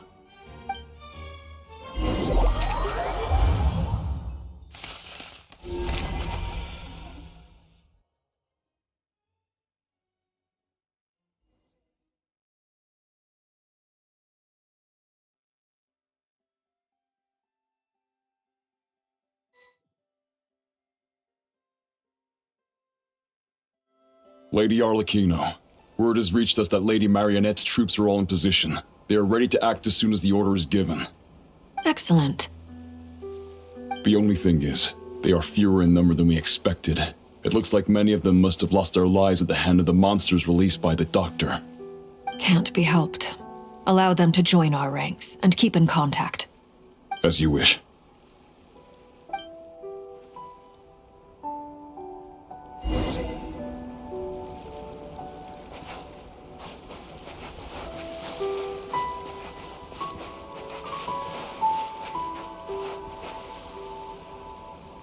It's been a while, Arlecchino. You look well.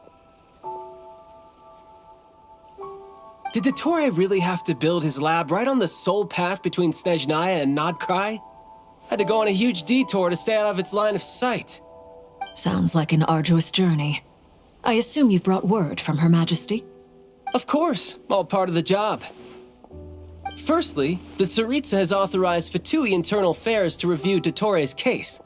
They will reach a formal verdict on whether he has turned traitor and whether he poses a threat to Snezhnaya. While they're working on that, I've been ordered to come and receive the refugees from Nodkrai. They are nearby.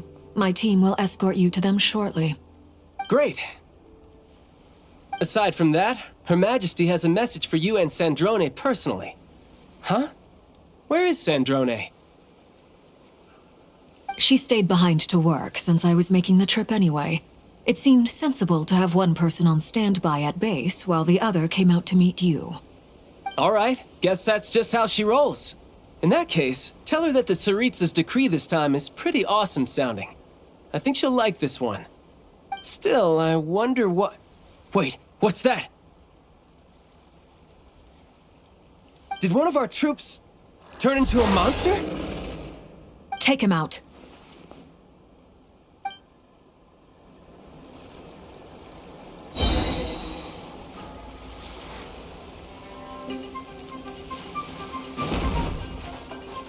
Late Bear, everlasting as the moon, overruled, Riptide!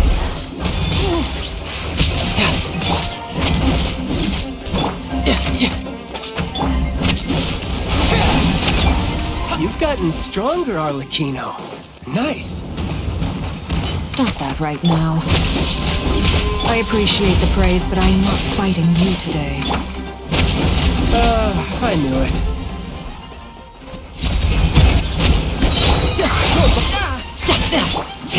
This is where you fall.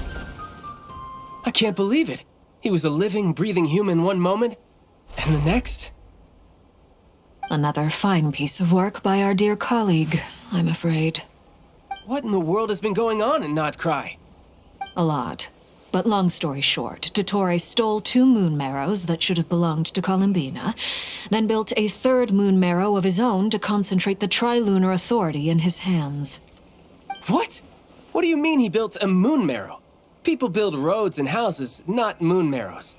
What's his next DIY project? He's gonna build a god? You could stand to be less surprised.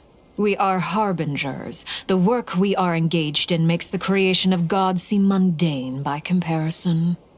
I tell everyone who asks that you once crossed swords with Rex Lapis while serving as a key supporter for Rosaline's plan. But right now, you're acting like a common adventurer. Thanks for speaking up for me. Those two really took me for a ride back then. Then again, surely no common adventurer would manage to get tangled up with them the way I did. That's gotta count in my favor, right? It almost sounds like you wish to repeat the experience. I might have to lower my opinion of you. No. I'll stop talking. Please, go on. Dottore is currently still experimenting with his newfound power in ways that continue to corrode the outside world. As for the human mutation, I believe this is simply a consequence of his experiments, and not a strategic move. That radiant beast was once a subordinate of Sandrone's. I suspect he was only allowed to live so that he could become an experimental subject. Also, those of us who fought Dottore have been afflicted with a curse. As such, I cannot leave Nodcry. This is so much worse than I thought. No wonder Her Majesty's decree is so extreme. While these exceptional circumstances persist, the Harbingers are hereby authorized to use unilateral executive powers. Should Dottore pose a threat, Arlecchino and Sandrone are permitted to eliminate him. My thanks to Her Majesty. I will pass these good tidings on to Sandrone. Her Majesty has also declared that she will refrain from launching an attack on the now evacuated Nodcry due to the presence of unretrieved research material. A wise decision. By the way, how's my old partner doing? I'm assuming they're with you? Partner? You mean the Traveler? I'm afraid I have bad news. She was captured after our failed assault on Dottore's lab. Her whereabouts are currently unknown. What? Why? Since when does Dottore have a bone to pick with her? That is indeed the question. I'm not sure he does. He must have some other goal in mind. This won't do. I have to rescue her. You can't. We have no idea where the Traveler is. What am I supposed to do then? Stand here twiddling my thumbs? Sandrone is working on it. The best thing you can do right now is complete your mission. Fine. I guess I'll leave this to you then. One last thing. Tell the Rooster to get the message out to the gods and citizens of every nation in Tevat. Beware. An uncontrollable pollution is spreading forth from Nodcry. The source of that pollution is a madman drunk on the success of his experiments. The Fatui and our allies will endeavor to contain the threat. However, if Nodcry falls, things are likely to escalate. Considering Dottore is one of our own, all Fatui stationed in Nodcry consider it our duty to stay and fight him to the bitter end. Whatever the cost. Hey, don't be too pessimistic. If it comes to it, I'm sure Her Majesty won't stand by and do nothing. I hope you're right.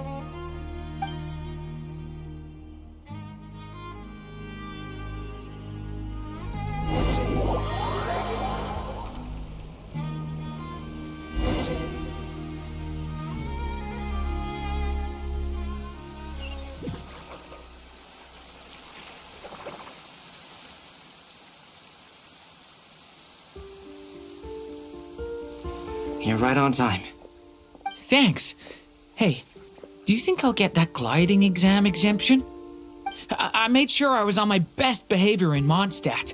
I landed well outside the city and walked in through the gates. I'll help you apply, don't worry. For now, let's see what we have here. What are the doctor's energy fields even made from? The usual attract and repel principles that govern Kuvaki don't seem to apply to them. They are very mysterious. But ultimately, they appear to be comprised of energies from the three realms. Thanks to research by Master in the Hexen Circle, we know that Tevat's 7 elements are derived from the more primordial power of the Light Realm, which is antagonistic with the power of the Void Realm. Since you have the power of the Dragon Durin within you, I'm sure you can already tell that this energy field contains no abyssal energy. That's true. It's not abyssal energy. It's something pure, wild, and untamed. I've been thinking about something. Do you still remember the device that Dory supplied from the Academia? when you and Miss Columbina fought Raria. That was one of the most marvelous feats of ingenuity I've ever seen. The design, the craftsmanship, the material selection. I couldn't fault any of it. Not to mention the operating principles. Surely the most ingenious feature of all. Dory didn't go into detail on how it functions, but I have a working theory. The clue was that Miss Columbina was somehow able to use the pyro energy that you provided, despite the fact that, as a moon goddess, she should only be able to use light realm energy in principle. Now, all elemental energy is, of course, derived from light realm energy to begin with. Hence, I suspect that the device works by restoring elemental energy to its original state. This presumes a theoretical model of the 7 elements akin to that of light refracted through a prism. Perhaps it is no mere analogy. Maybe there is indeed a prism in this model. I almost wonder if the idea for the device was conceived based on direct observations of said prism. It would explain how such an ironclad design concept was achieved. It is at once a masterwork of engineering and a groundbreaking application of the Academia's latest elemental theories. I suspect only Lesser Lord Kusanali herself could have devised such an ambitious technology. But back to the energy field before us. If this is pure light realm energy, its relation to elemental energy is one of integration versus division. Or you could say that the former contains the latter. Could this mean that elemental energy can dilute the power of the light realm? Should we give it a try? We should.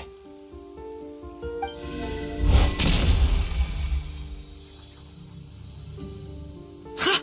It works! Clear signs of disruption were detected at the periphery of the energy field.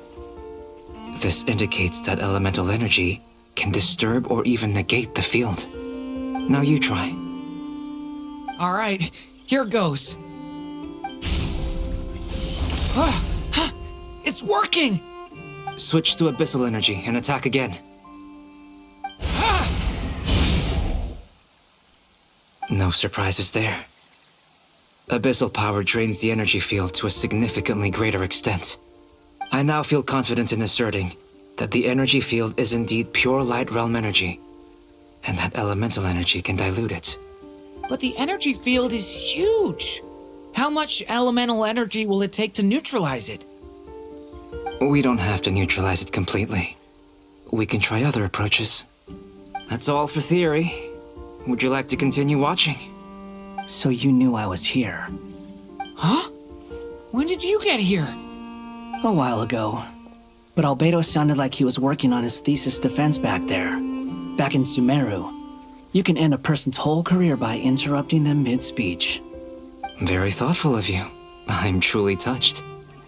Could I ask you to lend me a hand? With what? A little test. Try using Animo to unleash a concentrated assault with circular blades, with the goal of breaking through at a singular point. Nice! This time it tore through the field. Tremendous. This is a major breakthrough. Should we go through? We probably shouldn't risk having mutually antagonistic energies in such close proximity. Durin, you stay here and watch the entrance. Hat Guy and I will go in to investigate. Sounds sensible to me. Keep your eyes peeled, Durin. Don't worry, I got this. You two be careful in there. Just give me the signal if you need help and I'll dive right in. What do you mean, signal? It's based on a new alchemical concoction I developed last month. When 2 bottles of it are smashed on the ground together, they emit a blinding burst of light. If it comes to that, remember to shield your eyes with your hat. Glad I asked. Thanks for the heads up.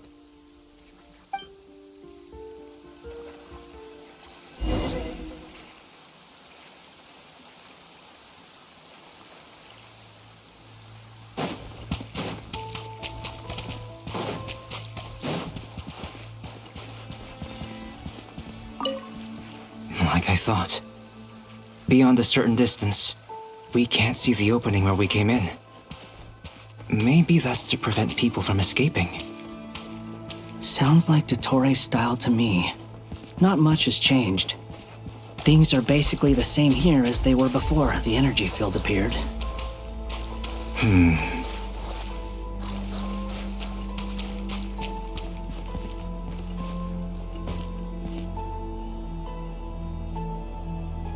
They have no heartbeats and they're not breathing. We can only assume they're dead.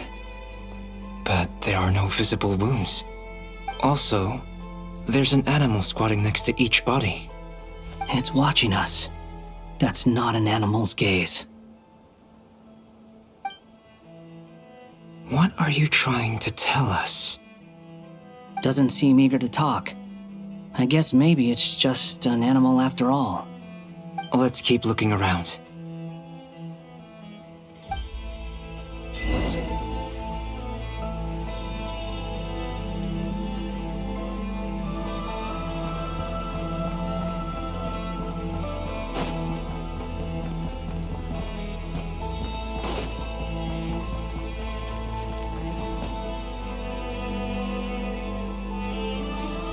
Same situation everywhere. Not a living soul in sight. Just countless bodies with animals standing watch over them. Well, I think we can safely rule out the possibility that they're all pets. Is skirting around the topic your way of showing consideration for other people's feelings? Just being cautious. I don't doubt that you can handle the truth.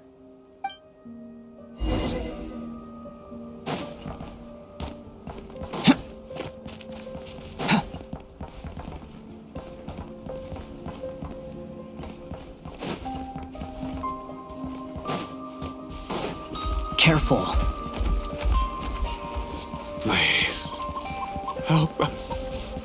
Please. Over there. I hear a... Please, help us. Please. What happened here?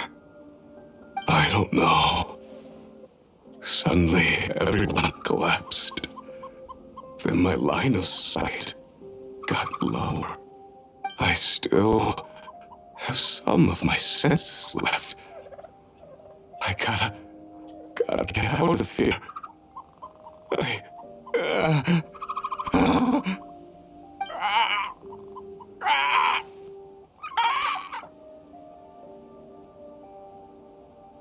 It looks like there's a huge experiment going on inside this energy field. Maybe each energy field is its own giant experiment. Vile. He's swapping human minds with those of animals. Even without the other circumstances, this would be an extremely radical experiment. Those people may have lost their sense of selves, but they are not fully animals either. If they were, they would have left. But instead, their instincts are driving them to remain by their dead bodies. We should go. No sense in sticking around here longer than we need to. Agreed.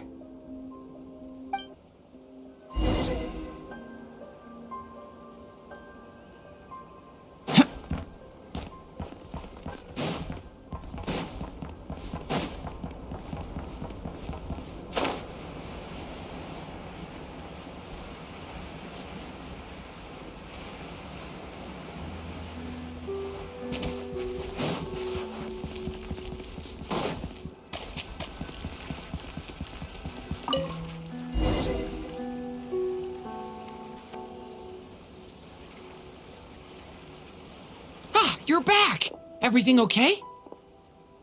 We saw some things that take a strong stomach. Otherwise, we're fine. We should share our findings with the others.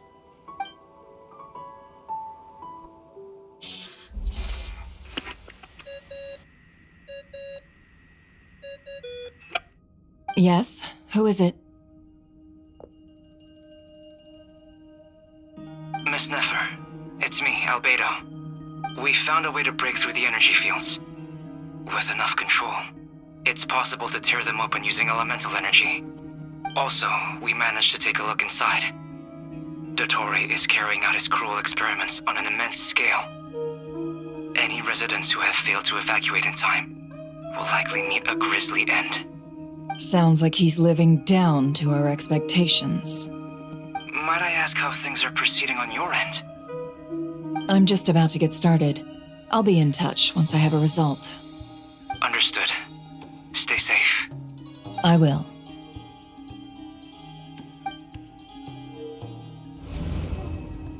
Well, Nefer, I'll link up with you once my tasks are complete. What makes you think I'd need you to do that? I'll need it. And considering the way you approach certain matters, I think you'll be better off with me present.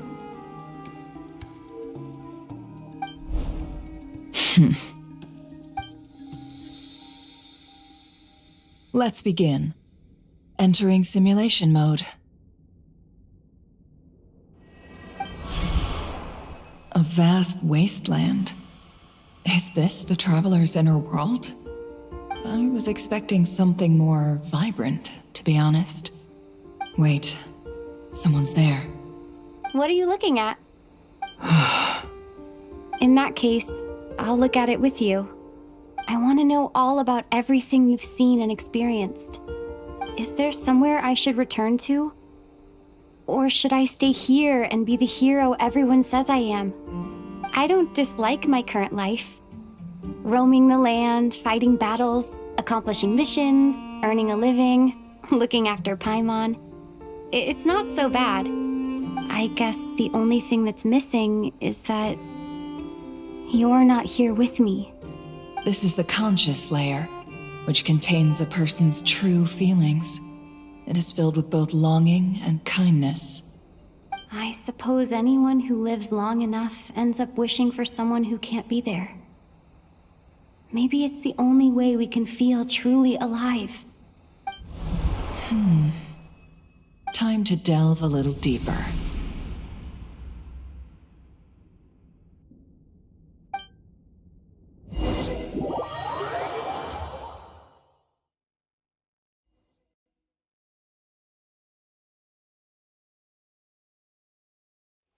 Nasha Town is hardly the optimal choice for a place to live, but it has character and a reasonable population density. What are you trying to say? Oh, don't be nervous. I was just thinking where might make a good starting point for your journey. Perhaps I should send you further afield. Conria, perhaps. Conria ceased to exist long ago. Once again, you fail to understand the possibilities that the Tri-Lune creates. Anything that has existed in the past, I can now recreate. You simply do not wish to see that happen. That might be because you miss your sibling and fear getting answers that you are not ready to learn. But this is not for me to judge. If we are to collaborate, we need to maintain an amicable relationship. In a moment, you will be able to... Oh no. What are you...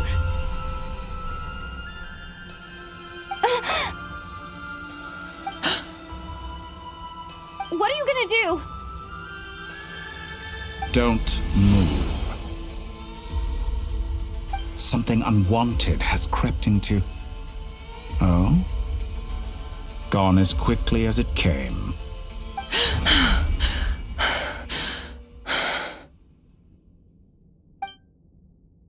Did you save me?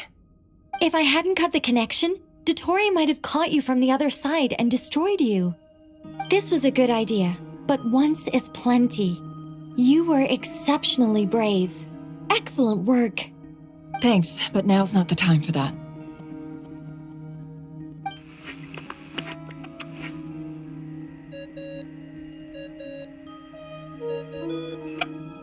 Albedo speaking. I think I know where she is. What is this endless darkness?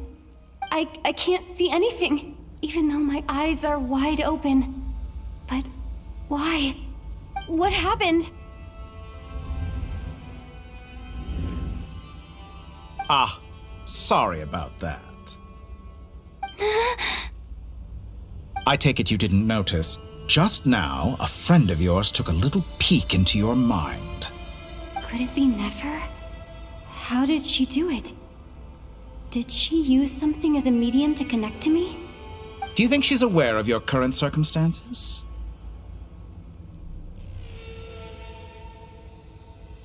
Oh dear. Have I stunned you into silence? I only wanted to slow down your time a little so I could stop your intruder in her tracks. It would have been nice to capture the spy. I must say, I'm finding the ability to adjust the flow of time rather intriguing. The moment you closed your eyes, time seemed to grow impossibly viscous, didn't it? A whole month passed before you opened your eyes again, but only for you. No one else was affected. I dare say this is something only a god can achieve. Point taken. You've proven once again that you have god-tier powers. Oh, you misunderstand. This wasn't about proving a point. I was testing things out. I find I learn best by doing, and I have to admit, time is not the easiest dimension to control. I only wanted to make you sleep for a short while, but it ended up lasting a whole month. Clearly some finesse is required to wield the authority over time as I wish. I hope you're not angry with me. It was only a month's discrepancy, nothing too serious. Had I been off by a year, a decade, or even a century, that would have been quite a different story. You could have frozen me for millions of years. So much for collaboration. You aren't showing much sincerity. Millions of years? To what end? I wonder if you don't understand humans all that well. They are very pragmatic creatures who understand only that which they can perceive with their senses. If I had you sit here for a week, I imagine people might sympathize. But if I left you here for 100, 1,000, or 10,000 years, the sheer size of that number would cause it to lose all meaning to them. They would not have the capacity to comprehend your suffering, and thus they could not empathize. Unfortunately, while gods do exist in Tevat, it is ordinary humans that account for most of the population. Their lifespans are so limited, their bodies so fragile. Did you ever really hope that they could begin to understand someone like you? Your long life and unique origins make you fundamentally different from them. How long will it be before they start to treat you like the alien you are? Before you are ostracized, outcast? Alien. Even I feel bad for you sometimes. This world has made you into a slave. So many times you have served its will, and not once have the powers that be ever thought to grant you the one simple thing you wish for. You have been treated most unfairly. I can change that. I will grant you special privileges and give you back the status you rightly deserve as a descender.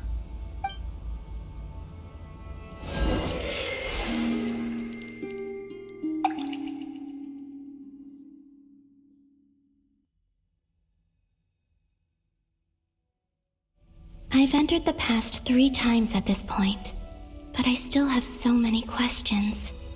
For instance, beyond each point being further back in time than the last, what determines the specific locations at which I can make entry? So far, the common thread linking all 3 scenarios is that the traveler has been present. But it's more than that. I know I sensed something familiar around her. What was it? I'll keep this question in mind as I carry on.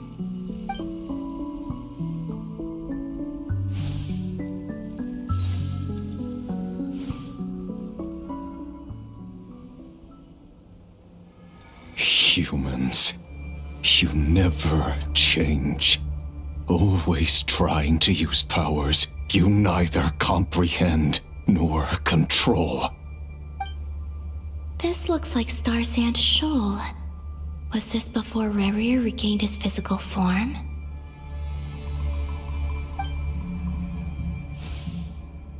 You've messed with the cannon again, huh? Sorry, but this round's not gonna go your way. Cannon. That's right. I was at Silver Moon Hall and I sensed an abnormal Kuvaki fluctuation coming from Nasha Town. And right after that, came an ominous power emanating from Star Sand Shoal. My body was once torn into countless pieces and hurled into the swirling chaos of time itself. But even so, my life and will were not extinguished. I wonder if I could try to prevent his resurrection. But how would I do it? What can I do, here and now? Traveler! Behind you! Look at that light!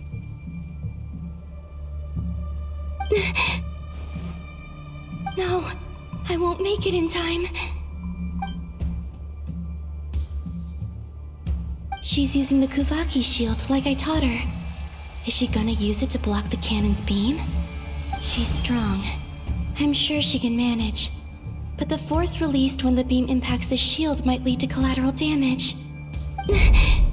Easy Island. The Frost Moon Scions will be exposed to lethal levels of Kuvaki. A question, if I may, kind Miss Columbina. When the cannon's Kuvaki beam was deflected earlier, I saw several bolts of energy streak toward Hisi Island, only to be blocked. Did you also have a hand in that?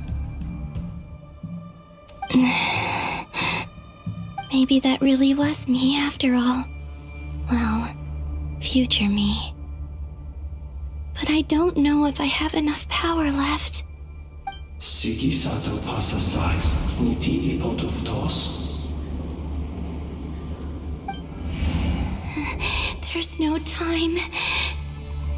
Osestikos paratin pirantur risuiku, to pirto aithion feraton.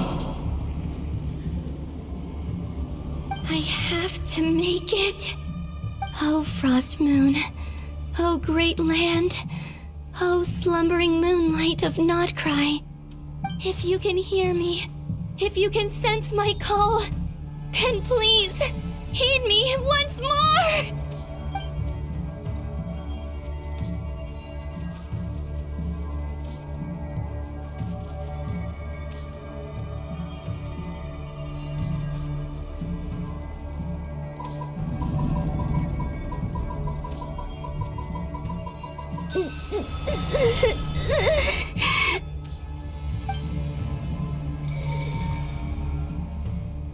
Did it work?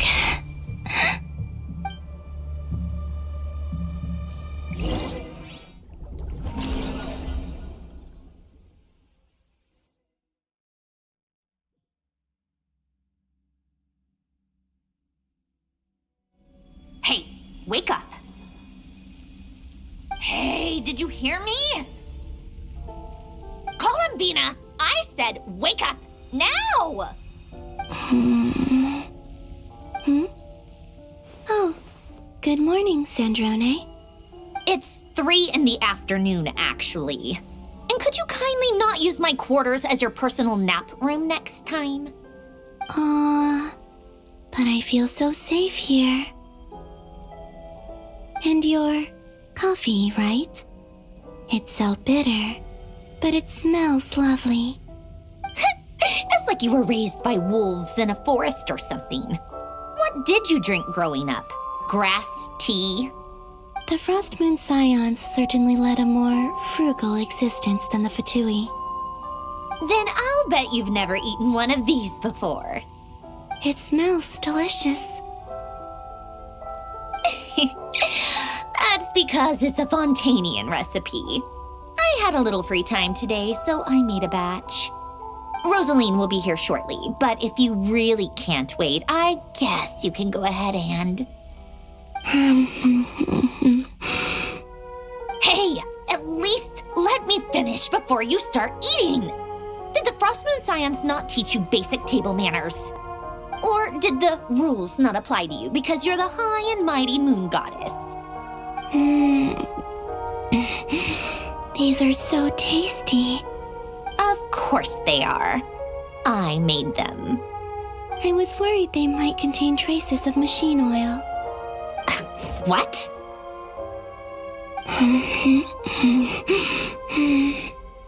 You know, there's something I've always wanted to ask you. Why did you leave your old home and join the Fatui? I mean, I'm sure their food was awful, but there's gotta be more to it than that. Well, life there didn't go quite how I imagined. What were you expecting? You're a god. Your followers are gonna make some demands of you, right? Surely you can just answer a few prayers here and there in return for the free food and drink. How bad can it be? Well, would you help other people just for free food and drink? The doctor told me that you were created by a great mechanic, Lord something Fisher. The Lord Artificer. Ugh, some people can't keep their mouths shut. Oh, Lord Artificer. And didn't he have something to do with the, narcissist? Narcissenkreuz Ordo. Yes, that was it. Narcissenkreuz Ordo. So, would you try to fulfill their wishes? You must be joking. I wouldn't go even if they paid me. I don't even know them. Exactly. Well, I felt the same way. I did not know the people who made demands of me. What do you know? We're on the same page for once. In his later years, Alen did ask me if there was anything I wanted to do. If I had any wishes of my own. Well, I don't. And I'm not in any mood to fulfill someone else's either. Who's Alen? He was the... You know what? Never mind. You're not gonna remember. Anyway, the point I'm trying to make is, neither of us is the self-sacrificing type. Let me ask you this. What sort of place would you like to live in, if you could choose? A place where people don't ask me for things I cannot give them. Where they don't worship me, or fear me, but just want to chat with me like a normal person. I'd also like the freedom to come and go as I please. And ideally, it would be somewhere with the smell of coffee and snacks. Not to burst your bubble, but no such place exists in the world. Now, take your snacks and scram.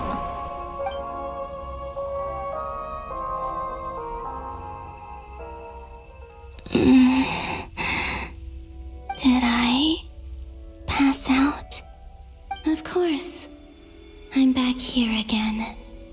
I dreamed of events from my past. Sandrone. Traveler. I miss you all so much. Back there. I guess I managed to harness all the Kuvaki energy on Hisi Island. But how did I do it? Time is flowing backwards here, and I can use that familiar power to enter the world of the past. That mystery ally everyone talked about. It was me all along. I can sense that there isn't much more power remaining up ahead. What lies at the end of all of this? Will time keep flowing into the past? And will I ever find my way back?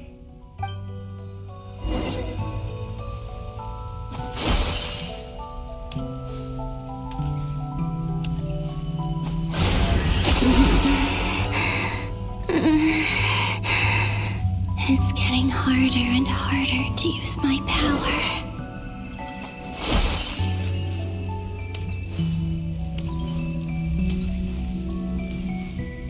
I'm no match for the Abyss in this state. I need to avoid the contaminated fragments.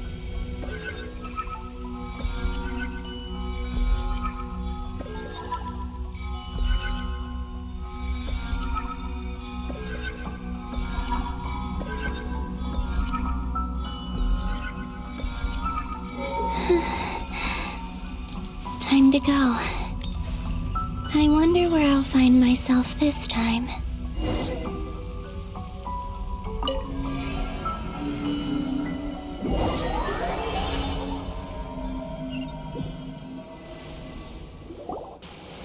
The Final Night Cemetery. This is where Flint's is based. Or not! How are we supposed to read through this many files? Difficult, yes, but it is also our most efficient option. Seems like they're searching for information. Oh, I remember. Flint and Varga talked about some files on the Wild Hunt. Was this my doing too? To expose the true intentions of this Rereer, we need to dive into Notcry's history. Are my actions changing the past? Or are they simply completing a process?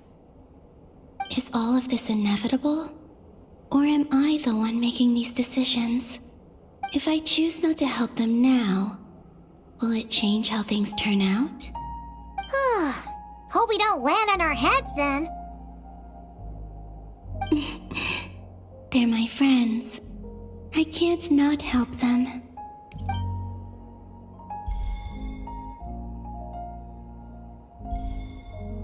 Ghost! And the other one was... here.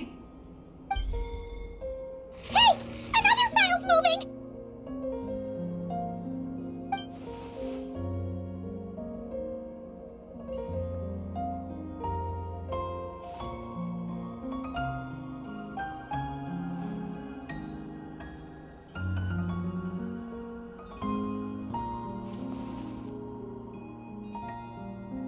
That should do it.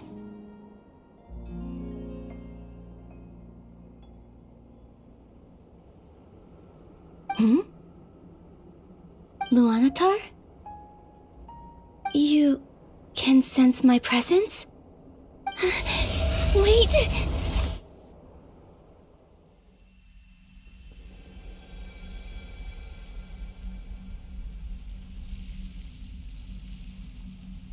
Luanatar.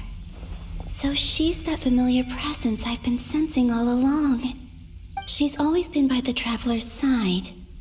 That explains why the Traveler has been there each time I've entered the past. But why Luanatar? Is it because she has a connection to me as the Moon Goddess's familiar? If so, why not any other Kuhenki? That's...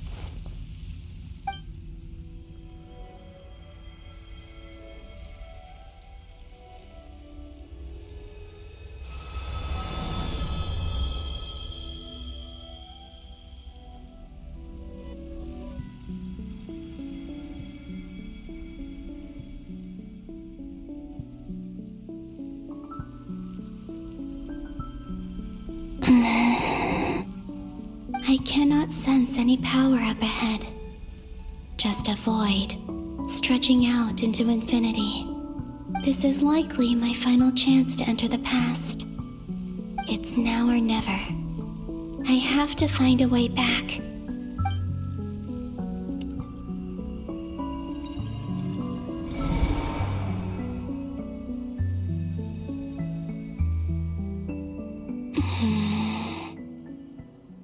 Easy Island? How far back in time is this? Where's Luanatar? I can't sense her presence this time.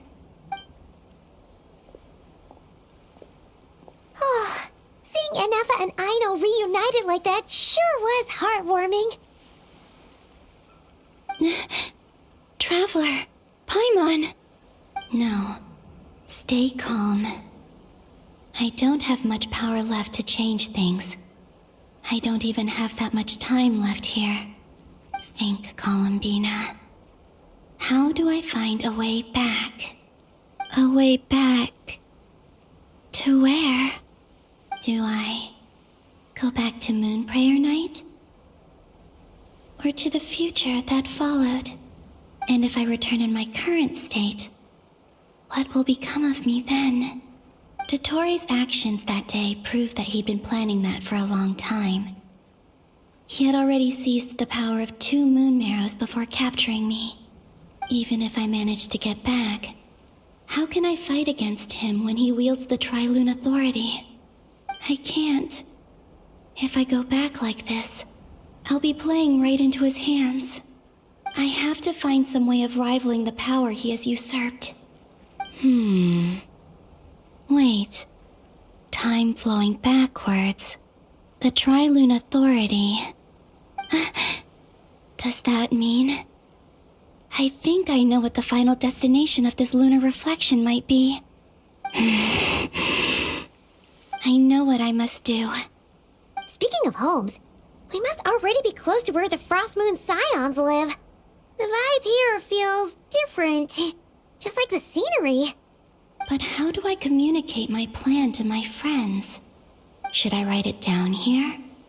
No, someone else will see it. I need something with a close connection to me. Something I can use as a medium to tell them what's happened to me in here. Now it makes sense.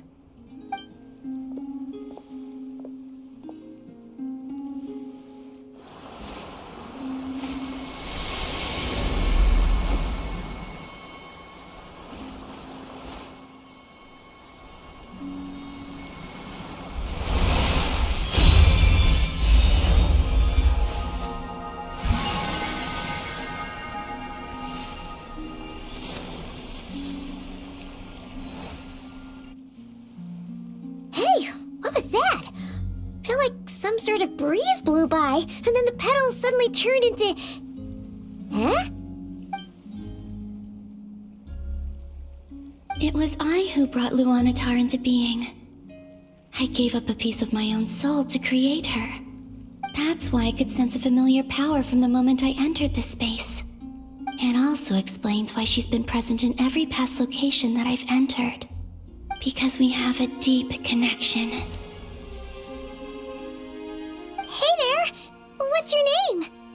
And the reason why there are no more gates to the past after this point is that Luanatar hadn't been born then.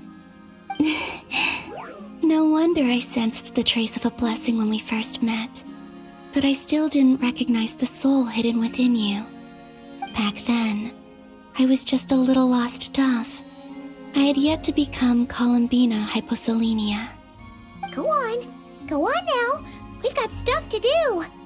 Best you find someone else to hang out with. Hey, you scared it off. I'll be counting on you. Remember to stay by the traveler's side, guide her, and help her in my stead. Oh, and bring her to the garden where the moon prayer blossoms grow. There's a little lost dove there who will need her help.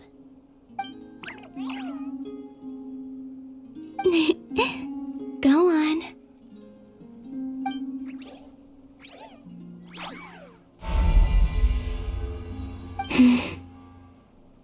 You too.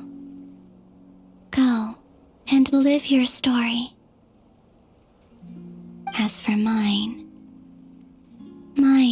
must go in a different direction.